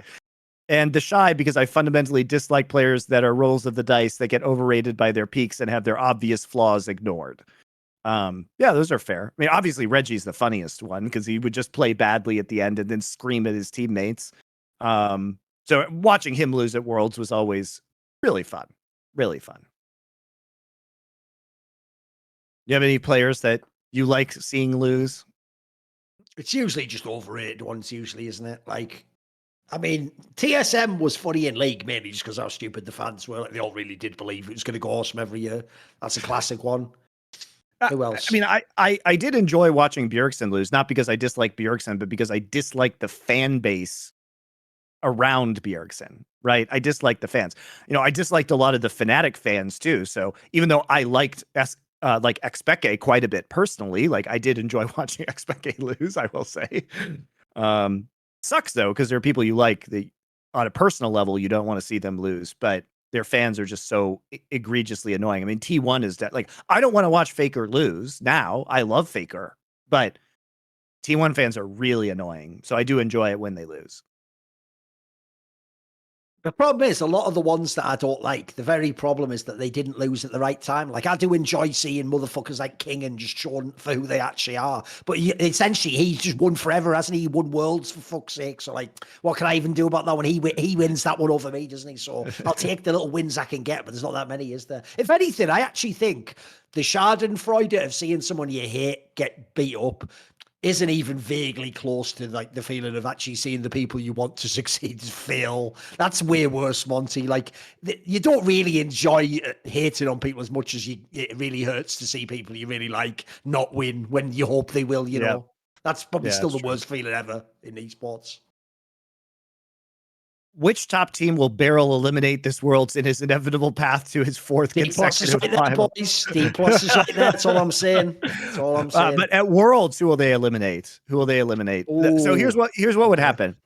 Probably like Weibo goes on a crazy run, and then they hit DRX in the semifinals, and then just into the semifinals, so Beryl makes the finals. Wouldn't it be hilarious to watch Beryl versus fucking Weibo in the semifinals at Worlds? What a disaster that would be. The least hype matchup of all time. Yeah, but here's the thing. If Beryl does make the final, because he'd then be in his fourth final, Monty, his fourth final, he then could do that Korean patented trash talk segment where he could be like, JDG think they are good, but I am the final boss of Worlds. Like, it'd be so whack, it'd be mental. In a perverse way, I almost want it to happen. In like the way that those 80s Vampires movies we're watching are sort of good, even though they're not good. Like, it's like that, basically. We meet again, ruler. Whacking it, I know. No, mate, that's the worst thing. If he met Ruler, he could even just say it to Ruler, like, I beat you last year, probably beat you again this one. I hate that so much. You know what I mean? Exactly. Why is this reality? Exactly. Because I'm going to do this. Look, it's not going to happen, but every time we mention Beryl, I'm going to build this fake like narrative that he is just like a mob. Because that's another thing as well, Monty, no one ever talks about. There are like two types of Korean pro player. There's the little like super skinny nerd who's really thin, or there's the character that's always the sort of like I'm a mob boss vibe, like Ryu, like July Zerg, and Beryl definitely is going into that vein, mate. For me, he's in that vein of like he's just like charming, charismatic one or something, like he's just a boss. He's just a boss. Next question. So one of the most overlooked teams in LoL history was late 2013 to early 2014 SKT1K. Because of their 2013 Worlds run, their subsequent and far more impressive undefeated run in OGN Winter, that was the 15-0 season where they didn't even lose a game, which has still yet to be replicated by any team in any split of a major region to date, seems missing from discussions and sadly lost to time. What are some of the most interesting, compelling story/narratives from professional LoL that you feel people have overlooked or become overshadowed in a similar way? I mean, famously, like Name's skill became overshadowed because of his terrible Worlds performance. Also, Dade to a certain degree. Like, if you think about Dade's peaks, people don't understand how good he was because he was oftentimes, like in 2013, he was so fucking bad at Worlds that we have the Dade Award, but he also was one of the most dominant mid laners and skilled mid laners of his era. I can give you a few as the historian. So a couple of LPL ones like you're talking about. I mean, that's actually Kira from my Discord server pointed this out. By making the finals now, Knight just tied. Listen to this, what I'm about to say, Uzi Eye stands. Knight, now in 2023, just tied Name's record. You're thinking Name's got a record. Name was in the first 4 LPL finals in a row. Now, do you know why I said Name's record, not Uzi? Because your boy Uzi never did shit like that. Sit the fuck down. Still has fuck all titles, you little rat. Go and look it up. How many's he got exactly? Shut the fuck up. So there's one already. That's pretty banging. 4 LPL finals in a row. By the way, with 2 different teams as well. And then the original Team WE, the one with fucking Wei Zhao and Messiah. If you remember, at late 2012, after Worlds, they had that run where they won IPL 5 and like all the Chinese stuff. And they had like a 33-match win streak or something that people forget. Like that, they were the number 1 team. That's insane. That included an international tournament, for fuck's sake, guys. So there's 2 right off the bat. No one ever talks about these ones. That's fucking epic. Yep. Very good. Obviously, a classic one as well that's forgotten is because they didn't win the split was the Blaze 13-game winning streak that went right up to the finals. Like that was pretty insane too at the time. Remember, people thought they'd like completed League of Legends, mate. Like they looked unbeatable. Why is the online era invalidated more by CS pundits than LoL ones? In CS, there are still narratives about teams being better online, but that's rarely mentioned in LoL discussions because Riot controls a lot of the narratives in League of Legends, and there are very few outside people who are going to criticize it. The online era in LoL absolutely deserves to be criticized, right? RNG's MSI title 1000% deserves immense criticism because they were allowed to play remotely rather than just not attending the event or being forced to attend the event and go into quarantine afterwards. There are crazy question marks around the online era for League of Legends, but because all of the commentators are basically fearing for their lives from Riot, they're never going to mention it. Right? They're never going to downplay the results. On the official Riot podcast, you're never going to hear about this. It's the same thing. It's the same thing about Worlds last year, guys. One of the reasons that nobody talks about why the Chinese teams underperformed was because they all had COVID during Worlds last year. They were all sick. They were all sick because they had been insulated due to the lockdown restrictions in China for so long that a lot of them were having COVID for the first time. And COVID sucks the first time you get it, especially if you have the Chinese vaccines, right? So, but nobody discusses this, that they were put in a situation, like the Chinese teams were put in a situation where they were much sicker than other people attending that tournament.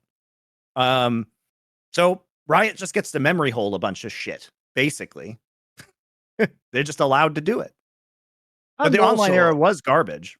I mean, I talked about this on the last episode, if you think about it. The other problem as well, Monty, is, you know, that angle I pointed out that no one ever actually brought up till I heard it from someone on my Discord and on my shows, that like all of Abadaga's success came from studio events. He wasn't in big stadiums. But the point I made is that's also cause he gets hidden by the way that they do it in League. In the Western League, they don't try to make every single split end in a big stadium event. They do it on occasion. They usually do one a year max. And if you get lucky enough you weren't in that one, then you can just hide the fact that you're not some super clutch player. Like, for some reason, League just doesn't care about that. I mean, I get it. Like I said on last episode, it's not a money maker. So it's unfortunately, it doesn't make you the millions that people think it does. And in fact, you can even tie it into what we pointed out on the Four Horsemen about the Overwatch League. It was actually costing people money to do those homestand events. So it is a drain. I just personally think it's the pinnacle of esports. I find it very sad how many years of League now that people are just fine with being in that studio. Because even though the studio is LAN, the studio isn't like in Counter-Strike, we also count the difference between a group stage and the actual like stadium games. Like towards the arena is what you care about. That's what you see. Whereas you barely ever get that in League. It's just worlds and like maybe one splits, or for some reason Riot just doesn't put the emphasis on it. Maybe for cost cutting, who the fuck knows? I don't get it, because to me, stadium events are what esports is about. That's the most epic shit. Mm-hmm. That's fair. I think I value stadium events less than you do, but I certainly think that playing in person on LAN is a very different experience than online. And a lot of the online results are pretty fraudulent, in my opinion. I would say that there's a bit of a difference, though, because at least in League of Legends, you know, there was Riot, to their credit, did a very good job of like monitoring the competitive integrity in League of Legends, whereas in CS, it was a lot easier, I think, for people to get away with bullshit during that time period. So I mean, the irony of that statement is, I'll just refer you to yourself a minute ago about how MSI was won that year, mate. But, you know, just throw that one in there. Some would say the opposite, you know. Okay. Yep. You know, the Riot self-policing, who knows? Wait, no one's ever won IEM Cologne playing from a different continent while calling it a LAN. I'll just put that out there. I'll just throw that out. Just toss that one out there for you. Or couldn't be.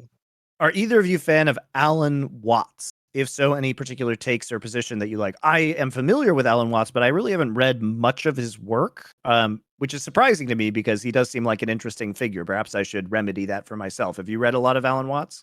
I wouldn't say I've read it. I've listened to a lot of his talks. He's one of those guys where he's sort of like, if you like Terence McKenna, you probably like his stuff. It's sort of like he essentially does the picture perfect 60s/70s. Like, I'm a Western version of like a guru angle, where it's sort of his whole thing is like he was like an alcoholic, but also was into all like Zen stuff. So I would say it's like kind of like Terence McKenna. He's a very good orator. Like, he's very interesting to listen to, and he has good stories and stuff. But like all those guys, you take some with a grain of salt, you know. Some of it's performative, clearly. So it's quite interesting, I think. Yeah. Just look up on YouTube, basically, put in Alan Watts and just look up some of his talks. If you both could magically become the czars of League for a day, and you could make 2 changes to the ecosystem for pro play, what changes would you make? You could remove Yumi, change the world formats, create a super league. I mean, we know what I would do. I don't care about Yumi that much. I would change the world's format, and I wouldn't even change the world's format. I would just create the Super League and put 20 teams into it, and then I could invent a new format that would include a season-ending playoff that would be a double elimination bracket. I would do both. I would make a Super League, but it isn't just a league in one country. It's like Formula One. It's a world road show where we go from city to city to city. And it's like we have a LAN in each one of these, and we'd have a big circuit where it's like in the circuit, we have a worlds, but we also have 5 or 6 notches along the way. And that way you can show who the great teams in the split are and then who was in the world. The sad thing is, I actually think the changes in League are the easiest of all time. Like, these are all slam dunks. These would be amazing for high level play. But also, you notice, we haven't taken any of the considerations Riot takes into account. Like, I don't care about the world of League of Legends being developed. I just want to see the best teams play each other. Like, one thing I've always said sucks is if you come from a game like Dota or CSGO, it's so whack waiting 6 months for 2 really good teams from different regions to play. It's so whack. Like, I'm used to say, like, the joke is, if it doesn't happen in one tournament in Counter-Strike, I'm like, that sucks. See you in 3 weeks. Like, I have to wait 6 months, and then you just get some bullshit like DRX wins the game in the bracket, and you don't even get the fucking match you want. You know what I mean? Like, brilliant. Cheers. Yeah. I do like the idea of a circuit where they would travel from place to place. It's just Would be good. hilarious though, because every fan would hate the Super League one we're suggesting, but I'm not joking. What you actually, if you all stop fucking virtue signaling and pretending you care about Parlofox being from NA or you care about leagues, which you don't, this is where we are. It's like the show House. We are actually right whether you know it or not, and you should just allow us to do whatever we want. Because no joke, the Super League, even if you don't like what it stands for, would be the best League of Legends, you idiots. It would be the best spectacle you could ever have in League esports. It would be amazing. I would also pay-per-view the league. I would make you pay $5 a month in your Twitch subscription in order to even watch the Super League. Because you know what? I've got an angle for you, though. I've got an angle no one's ever thought of. I'm going to actually riot gamify the system, Monty. On the one hand, you should, in theory, pay, just like you can pay and buy Riot points and buy the champions. But like Riot, I'm going to make it. If you want to be my little slave, you can also just work for free, doing shit like in the game, having like icons enabled. You like have to post shit onto social media, and it's like Riot. Like I let you grind up, and if you do enough hours, you get like tokens to watch some of the matches. And I'm also going to create like a whole global second-class citizen slaves cast of people, but like Riot the game, like the actual game league, like just grinding in normals, basically promoting the league to get the access token. Basically, I've Blade Runnered it. I've Blade Runnered the whole system, and there you go, the Super League. That's pretty good, actually. That's a good angle. So we should do that. Because the thing is, guys, I don't actually care. I don't give a flying fuck about the marketing exercise of League of Legends. I want 10% of the viewership paying $5 a month to actually make esports sustainable again, because you guys are worth fucking nothing as viewers. You are worth fucking nothing to the actual esports scene. All you're doing is paying Riot money and skin sales. So I don't care about that. You can just, pay your $5 a month, and I will gatekeep like a motherfucker. Hardcore esports fans only. Back to the way it was. Back to the way God intended esports to be. We'll take a time machine back to the GSL and GOM TV, where I paid $20 a month for GOM TV back in the day, and you know what? That was a sustainable system that made money. So I'm happy with that. Super League, you pay $20 a month. I'm happy. What would the history of LCS look like if there was no double lift? Looking back, it seems he hard carried LCS narratives until he retired / started sucking. He doesn't really suck right now. He's okay. He was actually pretty decent in some of those games. He was one of the better players. He really does have an anime plot line level career. Is he next to Faker, the most important League player of all time? Hell no, dude. Perks is way more important than him. Is he the Conor McGregor of League? Oh my God. Maybe like the really lame Conor McGregor. I think he is really important to LCS overall, but I'm not sure he's more important than Bjergsen is to LCS. What do you think? I mean, I see what he means. Like, obviously, if anything, the Conor McGregor angle is more up now because Conor McGregor's irrelevant, isn't he? But he's still like a huge figure that people care about in media. So I guess I know what he means in that angle. The main thing is, I actually think it is just stuff like people being fans of players like Doublelift were the one that miss out. I don't think it would have insane differences because obviously, unfortunately, a lot of his teams internationally didn't have many big runs, did they? So like the world's results, they still don't get out of groups, do they? Like something like that changes. So I don't know that it would be that big. If anything, I actually think one of the tragedies of League of Legends, Monty, is people like Doublelift's careers. Like, mate, there's a world where if we can go back in time now and we have unlimited budget and we can do what we want. Think how many rosters we could make around this guy that could go to like semis and worlds or something, mate. Like this could have happened many times over. It's actually a tragic career he had internationally. He actually underperformed, not always individually, but like collectively as a team. Like the resume is shit, isn't it? Still one wish he MSI final, that's it. He should have gone to Europe, man. Still think he should have gone to Europe. That would have been a very interesting alternate timeline where he could have been potentially in a better team.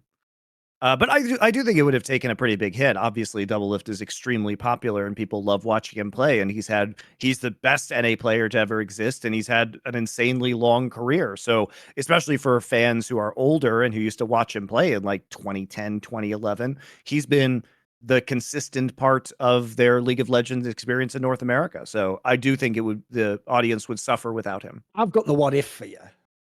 Apropos of my reflections with Afromu, here's one angle for you.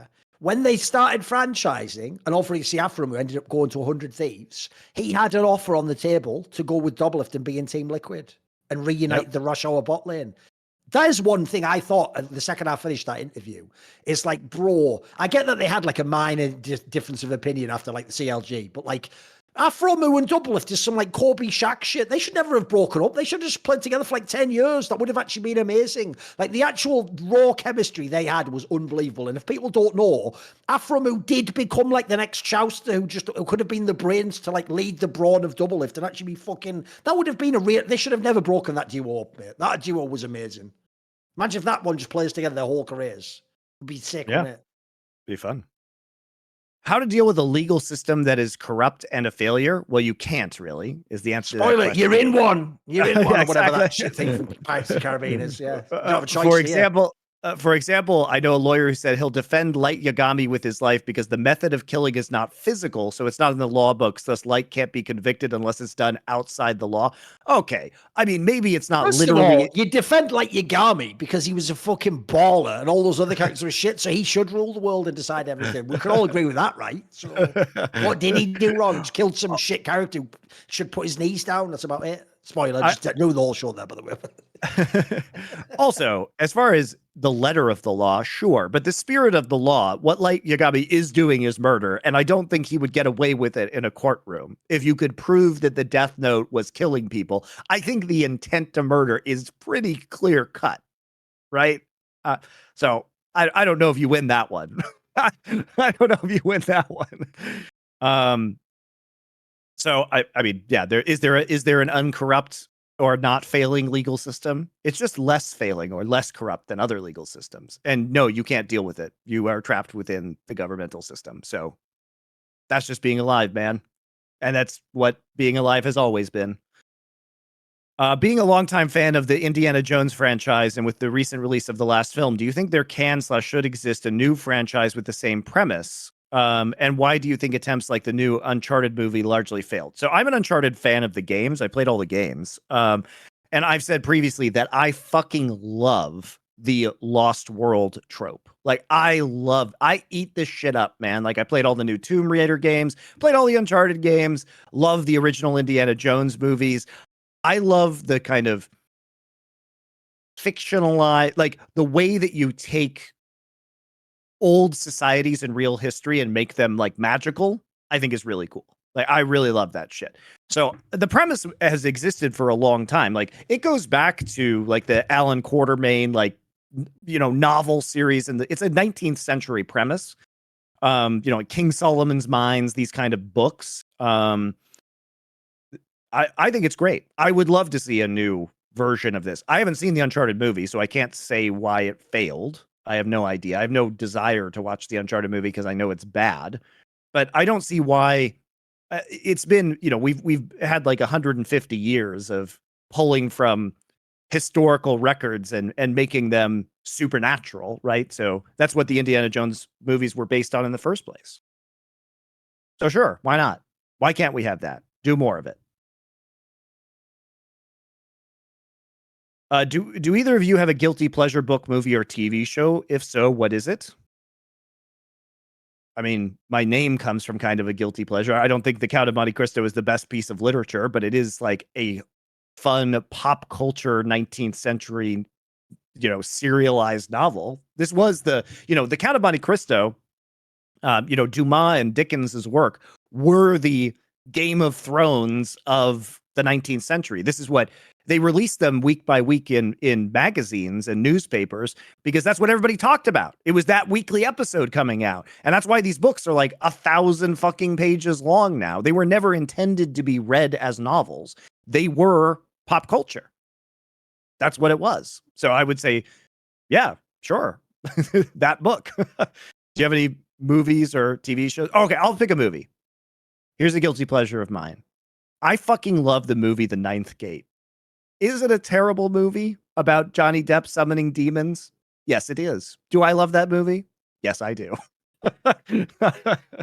The problem is, if people don't know, that essentially is just like what the Da Vinci Code is to the book Holy Blood, Holy Murder. Like there is actually a book by like whatever his fucking name is. It is like Dumas or something. The Club Dumas is the book. If you I have also read read that the book. the book's I've also a read better the book. premise. Obviously, it's not a cheesy fucking movie with all comedy skit. I would just say my obvious ones is like in terms of movies. Like first of all, I love the work. Well, until about 15 years ago, I love the old work of Kevin Smith, which is like fairly like low grade humor for a lot of people. So that's a guilty pleasure. I like the first two Superman movies. I think they're straight fire, even though I understand that's mainly because I watched them in the 1980s as a child. Don't claim they're actually good movies. They're just guilty pleasures, aren't they? There you go. I love some of as a game, I play this dog shit game called Counter-Strike, which if you're from Quake is pathetic and doesn't involve any skill, and everyone who plays it is a bitch. So made a whole career out of that, didn't I? 20 years later. Too late for me now. There's my guilty pleasure. Got out of control. Too much pleasure. I'm trying to think about TV shows. I don't know if I have any.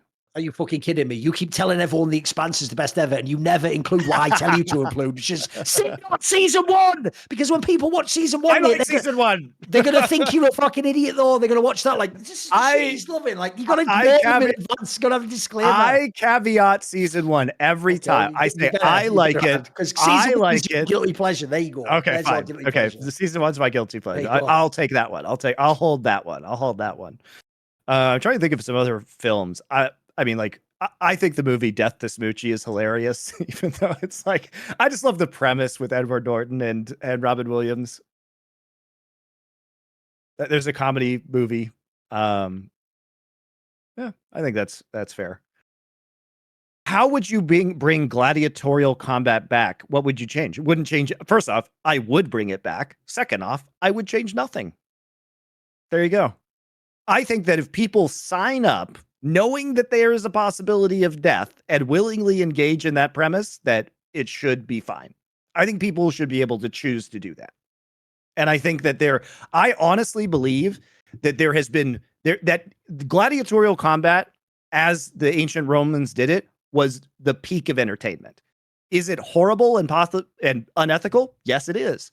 Was it absolutely spectacular? Could you invent a better form of high stakes entertainment than gladiatorial combat? I don't think you could. That's why it was so popular, guys.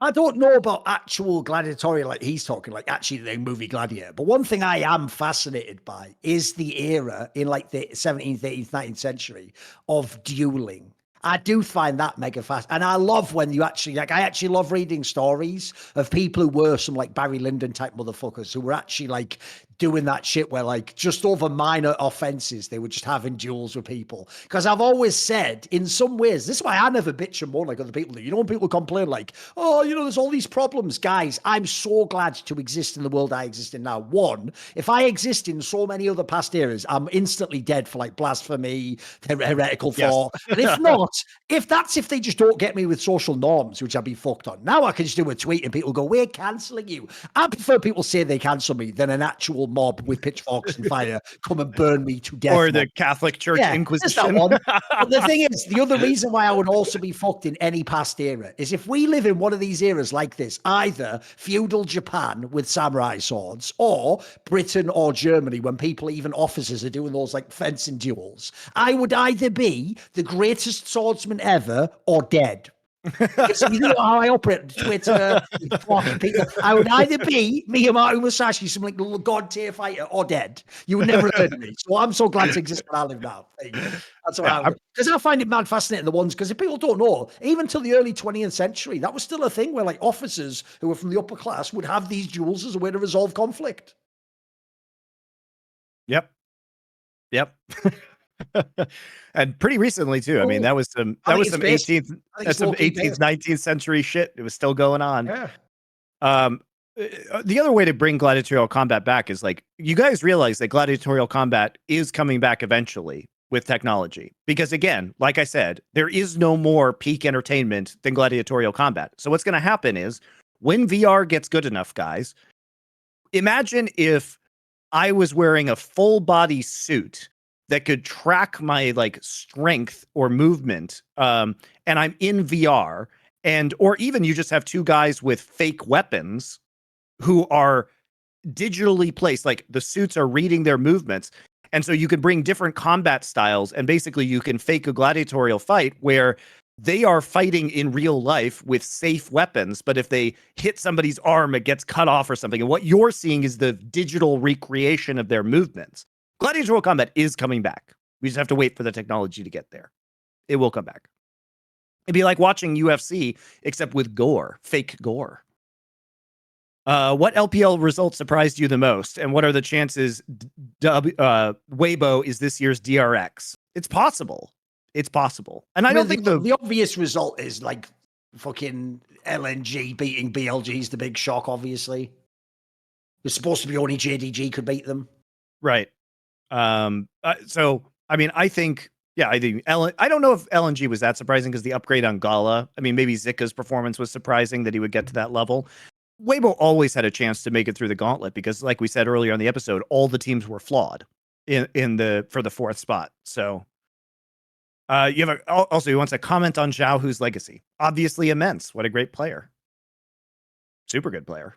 I think underrated player, quite frankly. To me, him and Scout are the two most underrated players ever in League of Legends, mate. Their resumes are unfucking believable. Their body of work is incredible. I think his is the craziest one ever. Like I said, to me, he is who you all think Faker is. So the guy won MSI from 2 different roles. And when he role swapped to top, by the way, he was not only still the shot caller, he might have been the best top laner. Like, remember when he used to just play Lucian top when it was a fucking mid and ADC champion? Like, I think that guy is actually amazing. He was a fucking sick player. Yeah. Great. The problem is he just got overshadowed early in his career by UCI, so everyone just kind of never gave him his quarter, you know. And continues to be a top player and make international tournaments. And win.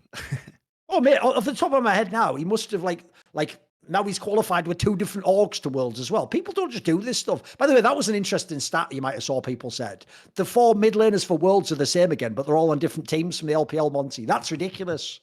That is, but then again, it is mad talent. Look who we've got. Fucking Knight, Yagao, Scout and Zhao Hu. That's a pretty insane fucking mid lane lineup, boys. Rookies on the outside looking in. Yeah, that's pretty stacked right there. If the pocketbook holders within esports were to listen to all the episodes of the 4 Horsemen, could it hypothetically spell apocalypse for the scene? The subject matter covered in podcast exposes so many systemic problems. It baffles me that the spice continues to flow. Here's how you know that esports is profitable, that the spice does continue to flow. It's just the developers get all the spice. Why would Riot not only choose to continue running esports over time, but when they release Valorant, not even take franchise money, but just give money away to partners if they don't have rock solid analytics that the marketing exercise of esports is enormously profitable for them? Why would they do that? They clearly know it's profitable. So the spice will continue to flow because it is profitable. We just don't know how profitable because it's hidden by the developers. And, you know, if they figured out new ways to drive that revenue. And I think the developers are slowly getting there where they realize that teams need digital goods sales, which is what they're going to do in Valorant. So I'm hopeful about Valorant, for sure. I'm hopeful about it. Now, the problem with Valorant is that nobody actually watches not co-streams, so that's concerning. Like, what happens if Tarek goes to CS2 when CS2 comes out? Is that replaced by the main broadcasters? Is he just grab all the viewers and now he takes them to CS2? I have no idea what happens. Or another co-streamer rises into his place. But having 75% of the viewership not on the mainstream is disturbing, I think, if you're an esports fan. Construct the perfect league player by picking attributes of pros. You can use a specific year, like 2013 Faker of. Mechanics of champion. Okay, I have to copy this one to you. Let's put this here. So, a year of. Mechanics of what year of player?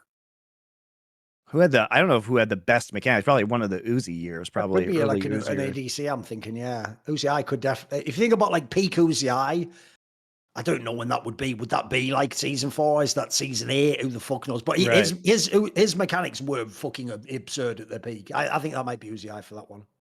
Yeah, champion pool of Faker. I mean, that's just. You look at the 2014, 2015 champion pool where he's like whipping out all these new champions that aren't even played in mid lane and dominating people on them. So that one's pretty easy. Shot calling probably of 2014 Mata, you would say. Super dominant shot caller for that era. You can also do Doinby. True. Yeah, That's true. another good one you can do. Game knowledge of, I don't know. That might be Faker, actually. I do think if you Yes. look at the game, like there's a reason why Faker is endured. I think he understood some things about the game that people didn't get. Put that way. I mean, you might argue game knowledge of Faker now because he has 10 years of history, and we've seen what happens when his game knowledge is in present, right? So, game knowledge of Faker 2023, it's going to have to be one of the players that's playing this year who has a very, very, very, very, very long career.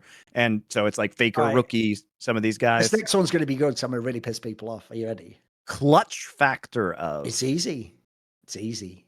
To this day, spoiler, partly because he doesn't get the series to play, but what about Perks' Game 4 record? When he's won like 20 and lost like 2 or something, like it's pretty fucking good. Because the reason why that's going to irritate you all is you're going to go, how can you not pick a career? Guys, what Asian player am I picking for this? Like, there's actually in League, because you get so few chances, there's not that many players are like uber clutch if you think about it. There's not that many you can really put in the mix, right? Because, for example, like Faker used to be the most clutch, but that was years ago, like the last half of his career. He loses every bloody time. So, like, jokes aside, he's been anti-clutch recently in Game 5. Who are we putting in here? Like, who would be considered the super clutch player now? It's hard to pick one, right? Yeah. It's pretty tough. Locker room presence of. I don't know if we know the answer to that question. I mean, I would assume just based on like what we're expecting, that's going to be like a Fakers, these captain type figures, right? That they just have the aspect of it. And banter skills of. By the way, low key Perks has pretty good about it too. It has to be a Western player for that, I feel like, surely. I don't know. I enjoyed Imp's banter in 2014. Imp was pretty fucking funny.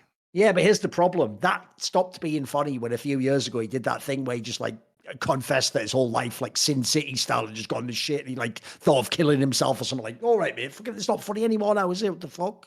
That were all fun and games years ago, watching Piglet cry. Like, the hell? Can't we go back to the good times, Imp? That's all I'm saying,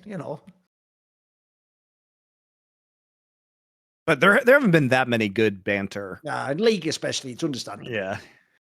In the wake of LCK All-Pro voting, has there ever been a legit All-Pro first team with players from one team on it? So basically, like, is there a deserving All-Pro of a first place team with all of the players?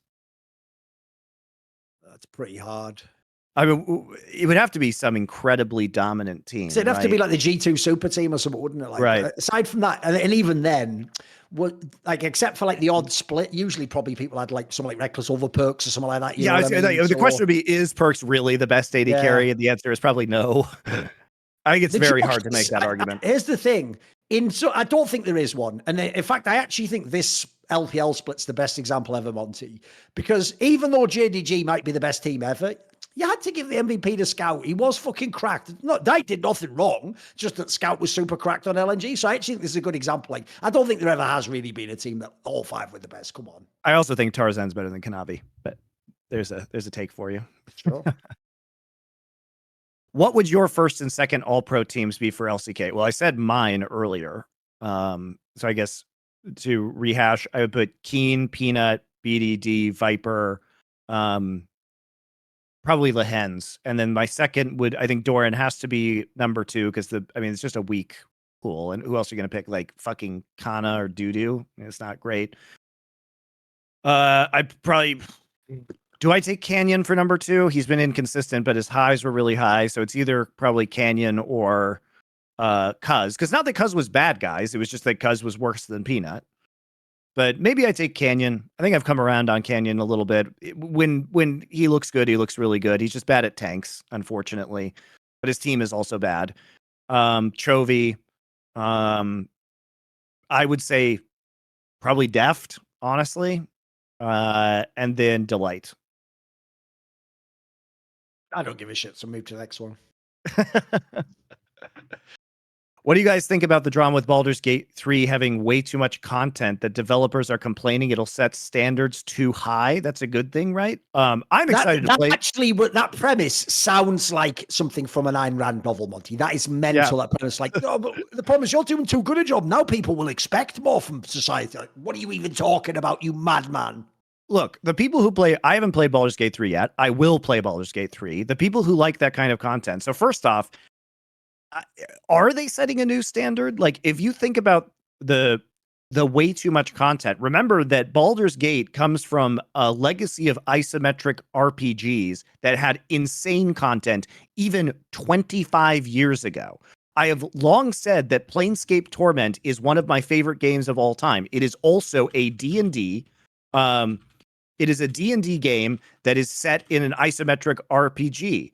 And I'm trying to see the number of lines of dialogue. I think it's like 800,000 words of dialogue. 800,000 within Planescape Torment. Okay? It is an amazing piece of art, honestly. And that game was released in 1999. Baldur's Gate 2, I think, when I first played it when I was in high school, took me 150 hours to complete. I mean, these were always immense games. So I think it's great. By the way, that's around the amount of words that are in the King James Bible. 800,000? Yep. Yes. Yeah. It's around a similar amount. Yeah. Yeah. Planescape Torment. And by the way, there's a million different ways to play Planescape Torment. You can literally never fight a battle in Planescape Torment if you want to. It is a fucking... And if you guys haven't played it, you can go on GOG and pick it up now. It is crazy good game. So these games are made for a specific type of audience that wants this level of engagement and investment. So I think it's awesome. Like, think about other good games that have come out, like Divinity Original Sin 1 and 2, which is made by the same developer that Baldur's Gate 3 is made by. Disco Elysium. Like, if you're a fan of these games like I am, then I think it's awesome.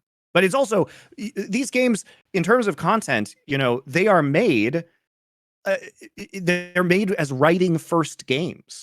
So it's easier to have more content because you're not fucking with like super, advanced real-time combat systems, right? Like, so I don't know. I think it's awesome.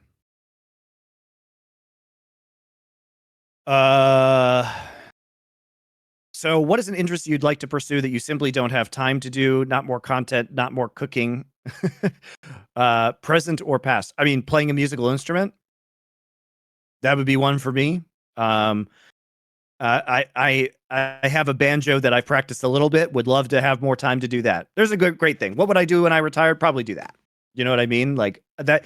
I haven't really ever gotten deep into playing musical instruments outside of like DJing, or I played saxophone for a little bit in middle school, but that's something that I really regret in my life, is not having more proficiency on a musical instrument. I will remedy that eventually. I promise I will do that before I die, but that is something that I would like to pursue.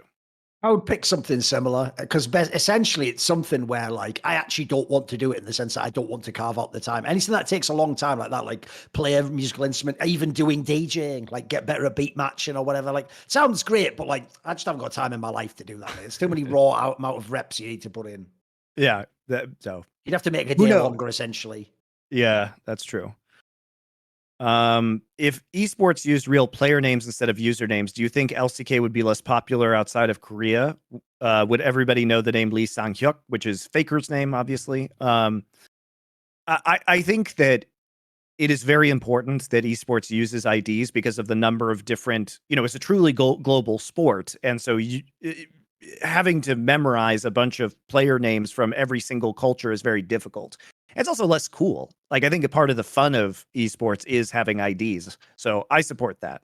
I don't know if it'd be less. The reason why this is the most whack take of all time, because if people don't know, this is a classic take that dickheads like Slasher would try and resurrect every 3 years as like a talking point on Twitter. But in doing so, they tell on themselves that they never followed Asian esports, because how many fucking players from Korea would be called Lee with 2 E, L-E-E? How many players from China would be Lee with L-I? Like, first of all, you would have a nightmare if it was surnames, like in football. And even worse, there are, because of like homogeneity, there are literally Koreans and Chinese who have identical full names. Like, how would that even work? Like, the stupidest thing about this topic to me is, what is the upside? The only upside, as far as I can tell, is cargo cult thinking, well, in sports they do it, and sports is bigger, so if we do it like sports, then we'll be big. Like, to me, it only has downsides. Like, I've always made this point. I do the other joke, Monty. I always say, to me, having your gamer name is like fucking the Matrix. It's like, that's your real name, mate. That's the name you picked for It's yourself. the one I you think it's picked. cool. Yeah, to me, it's a cool, like, a unique identifier. Like, Yeah, you you don't want get to to take that away. I don't get it, mate. That's a selling point to me.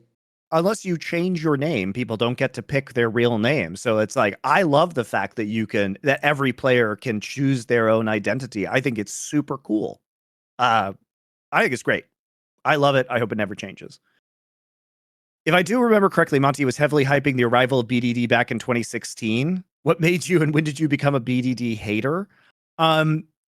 So I guess BDD was always kind of boring to me, because remember, like, I'm a macro guy and BDD is an incredible mechanical player.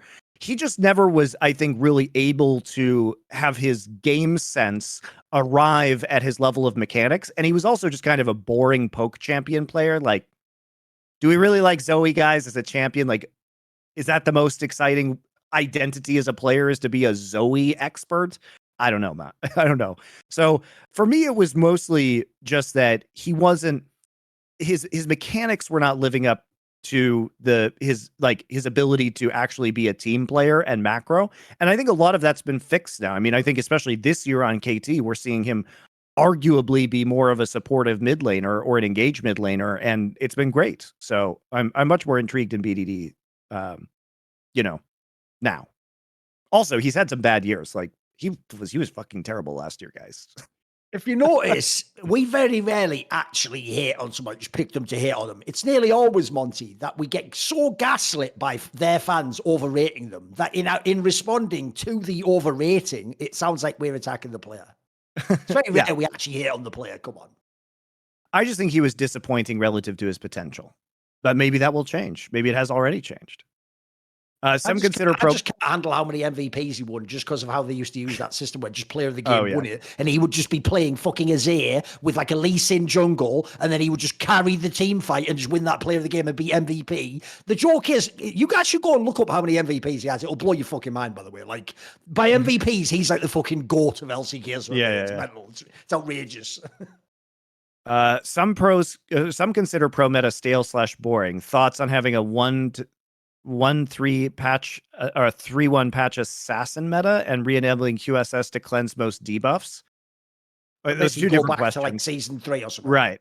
Yeah. I mean, I don't mind assassin play in theory. But I think the problem is that assassin play in pro, if you make assassin strong in pro play, they just one-shot people, right?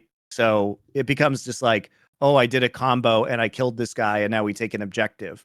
Now QSS to cleanse most debuffs.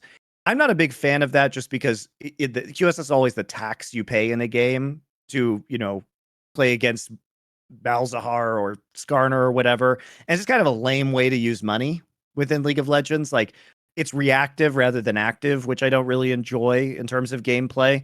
I have to say, like, at least in pro play, assassins are not the best. But again, you're talking to a guy who loves, like, vision control and macro setups, so maybe I'm not the right person to ask.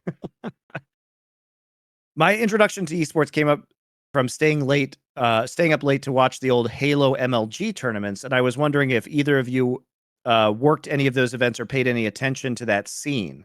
Do you ever see arena shooters like Halo becoming relevant in modern esports? I mean, COD's pretty... I mean, I paid attention sort of vaguely to it in like the Halo 1, Halo 2 games with like the Ogre players, but it wasn't really my scene. And I think the problem with arena shooters is that they're very difficult to spectate. COD is as well. So I don't know if I see Halo ever or another arena shooter becoming super dominant again. I don't think so. And Counter-Strike sort of fills that role already, doesn't it? So I don't know how you can overtake that as a game. You see that with Valorant already. Do streamers drive culture within the player base, or does the player base dictate which streamers become popular in their behaviors? That's an interesting question. I mean, to me, that's what the whole Mixer, Cake, and all that experiment taught, is that, like, it's a bit of both, isn't it? Like, clearly, if you just put onto the same platform Ninja, Shroud, and then me, automatically I'm not going to be the top two, am I? But at the same time, what we've learned from those platforms is, they're not really just Ninja and Shroud's fans, are they, Monty? Like, realistically, like, they're just the most popular choice on the main platforms. It's not really like them going to a different platform takes all the people off of Twitch. So to me, it's somewhere in the middle, I feel like.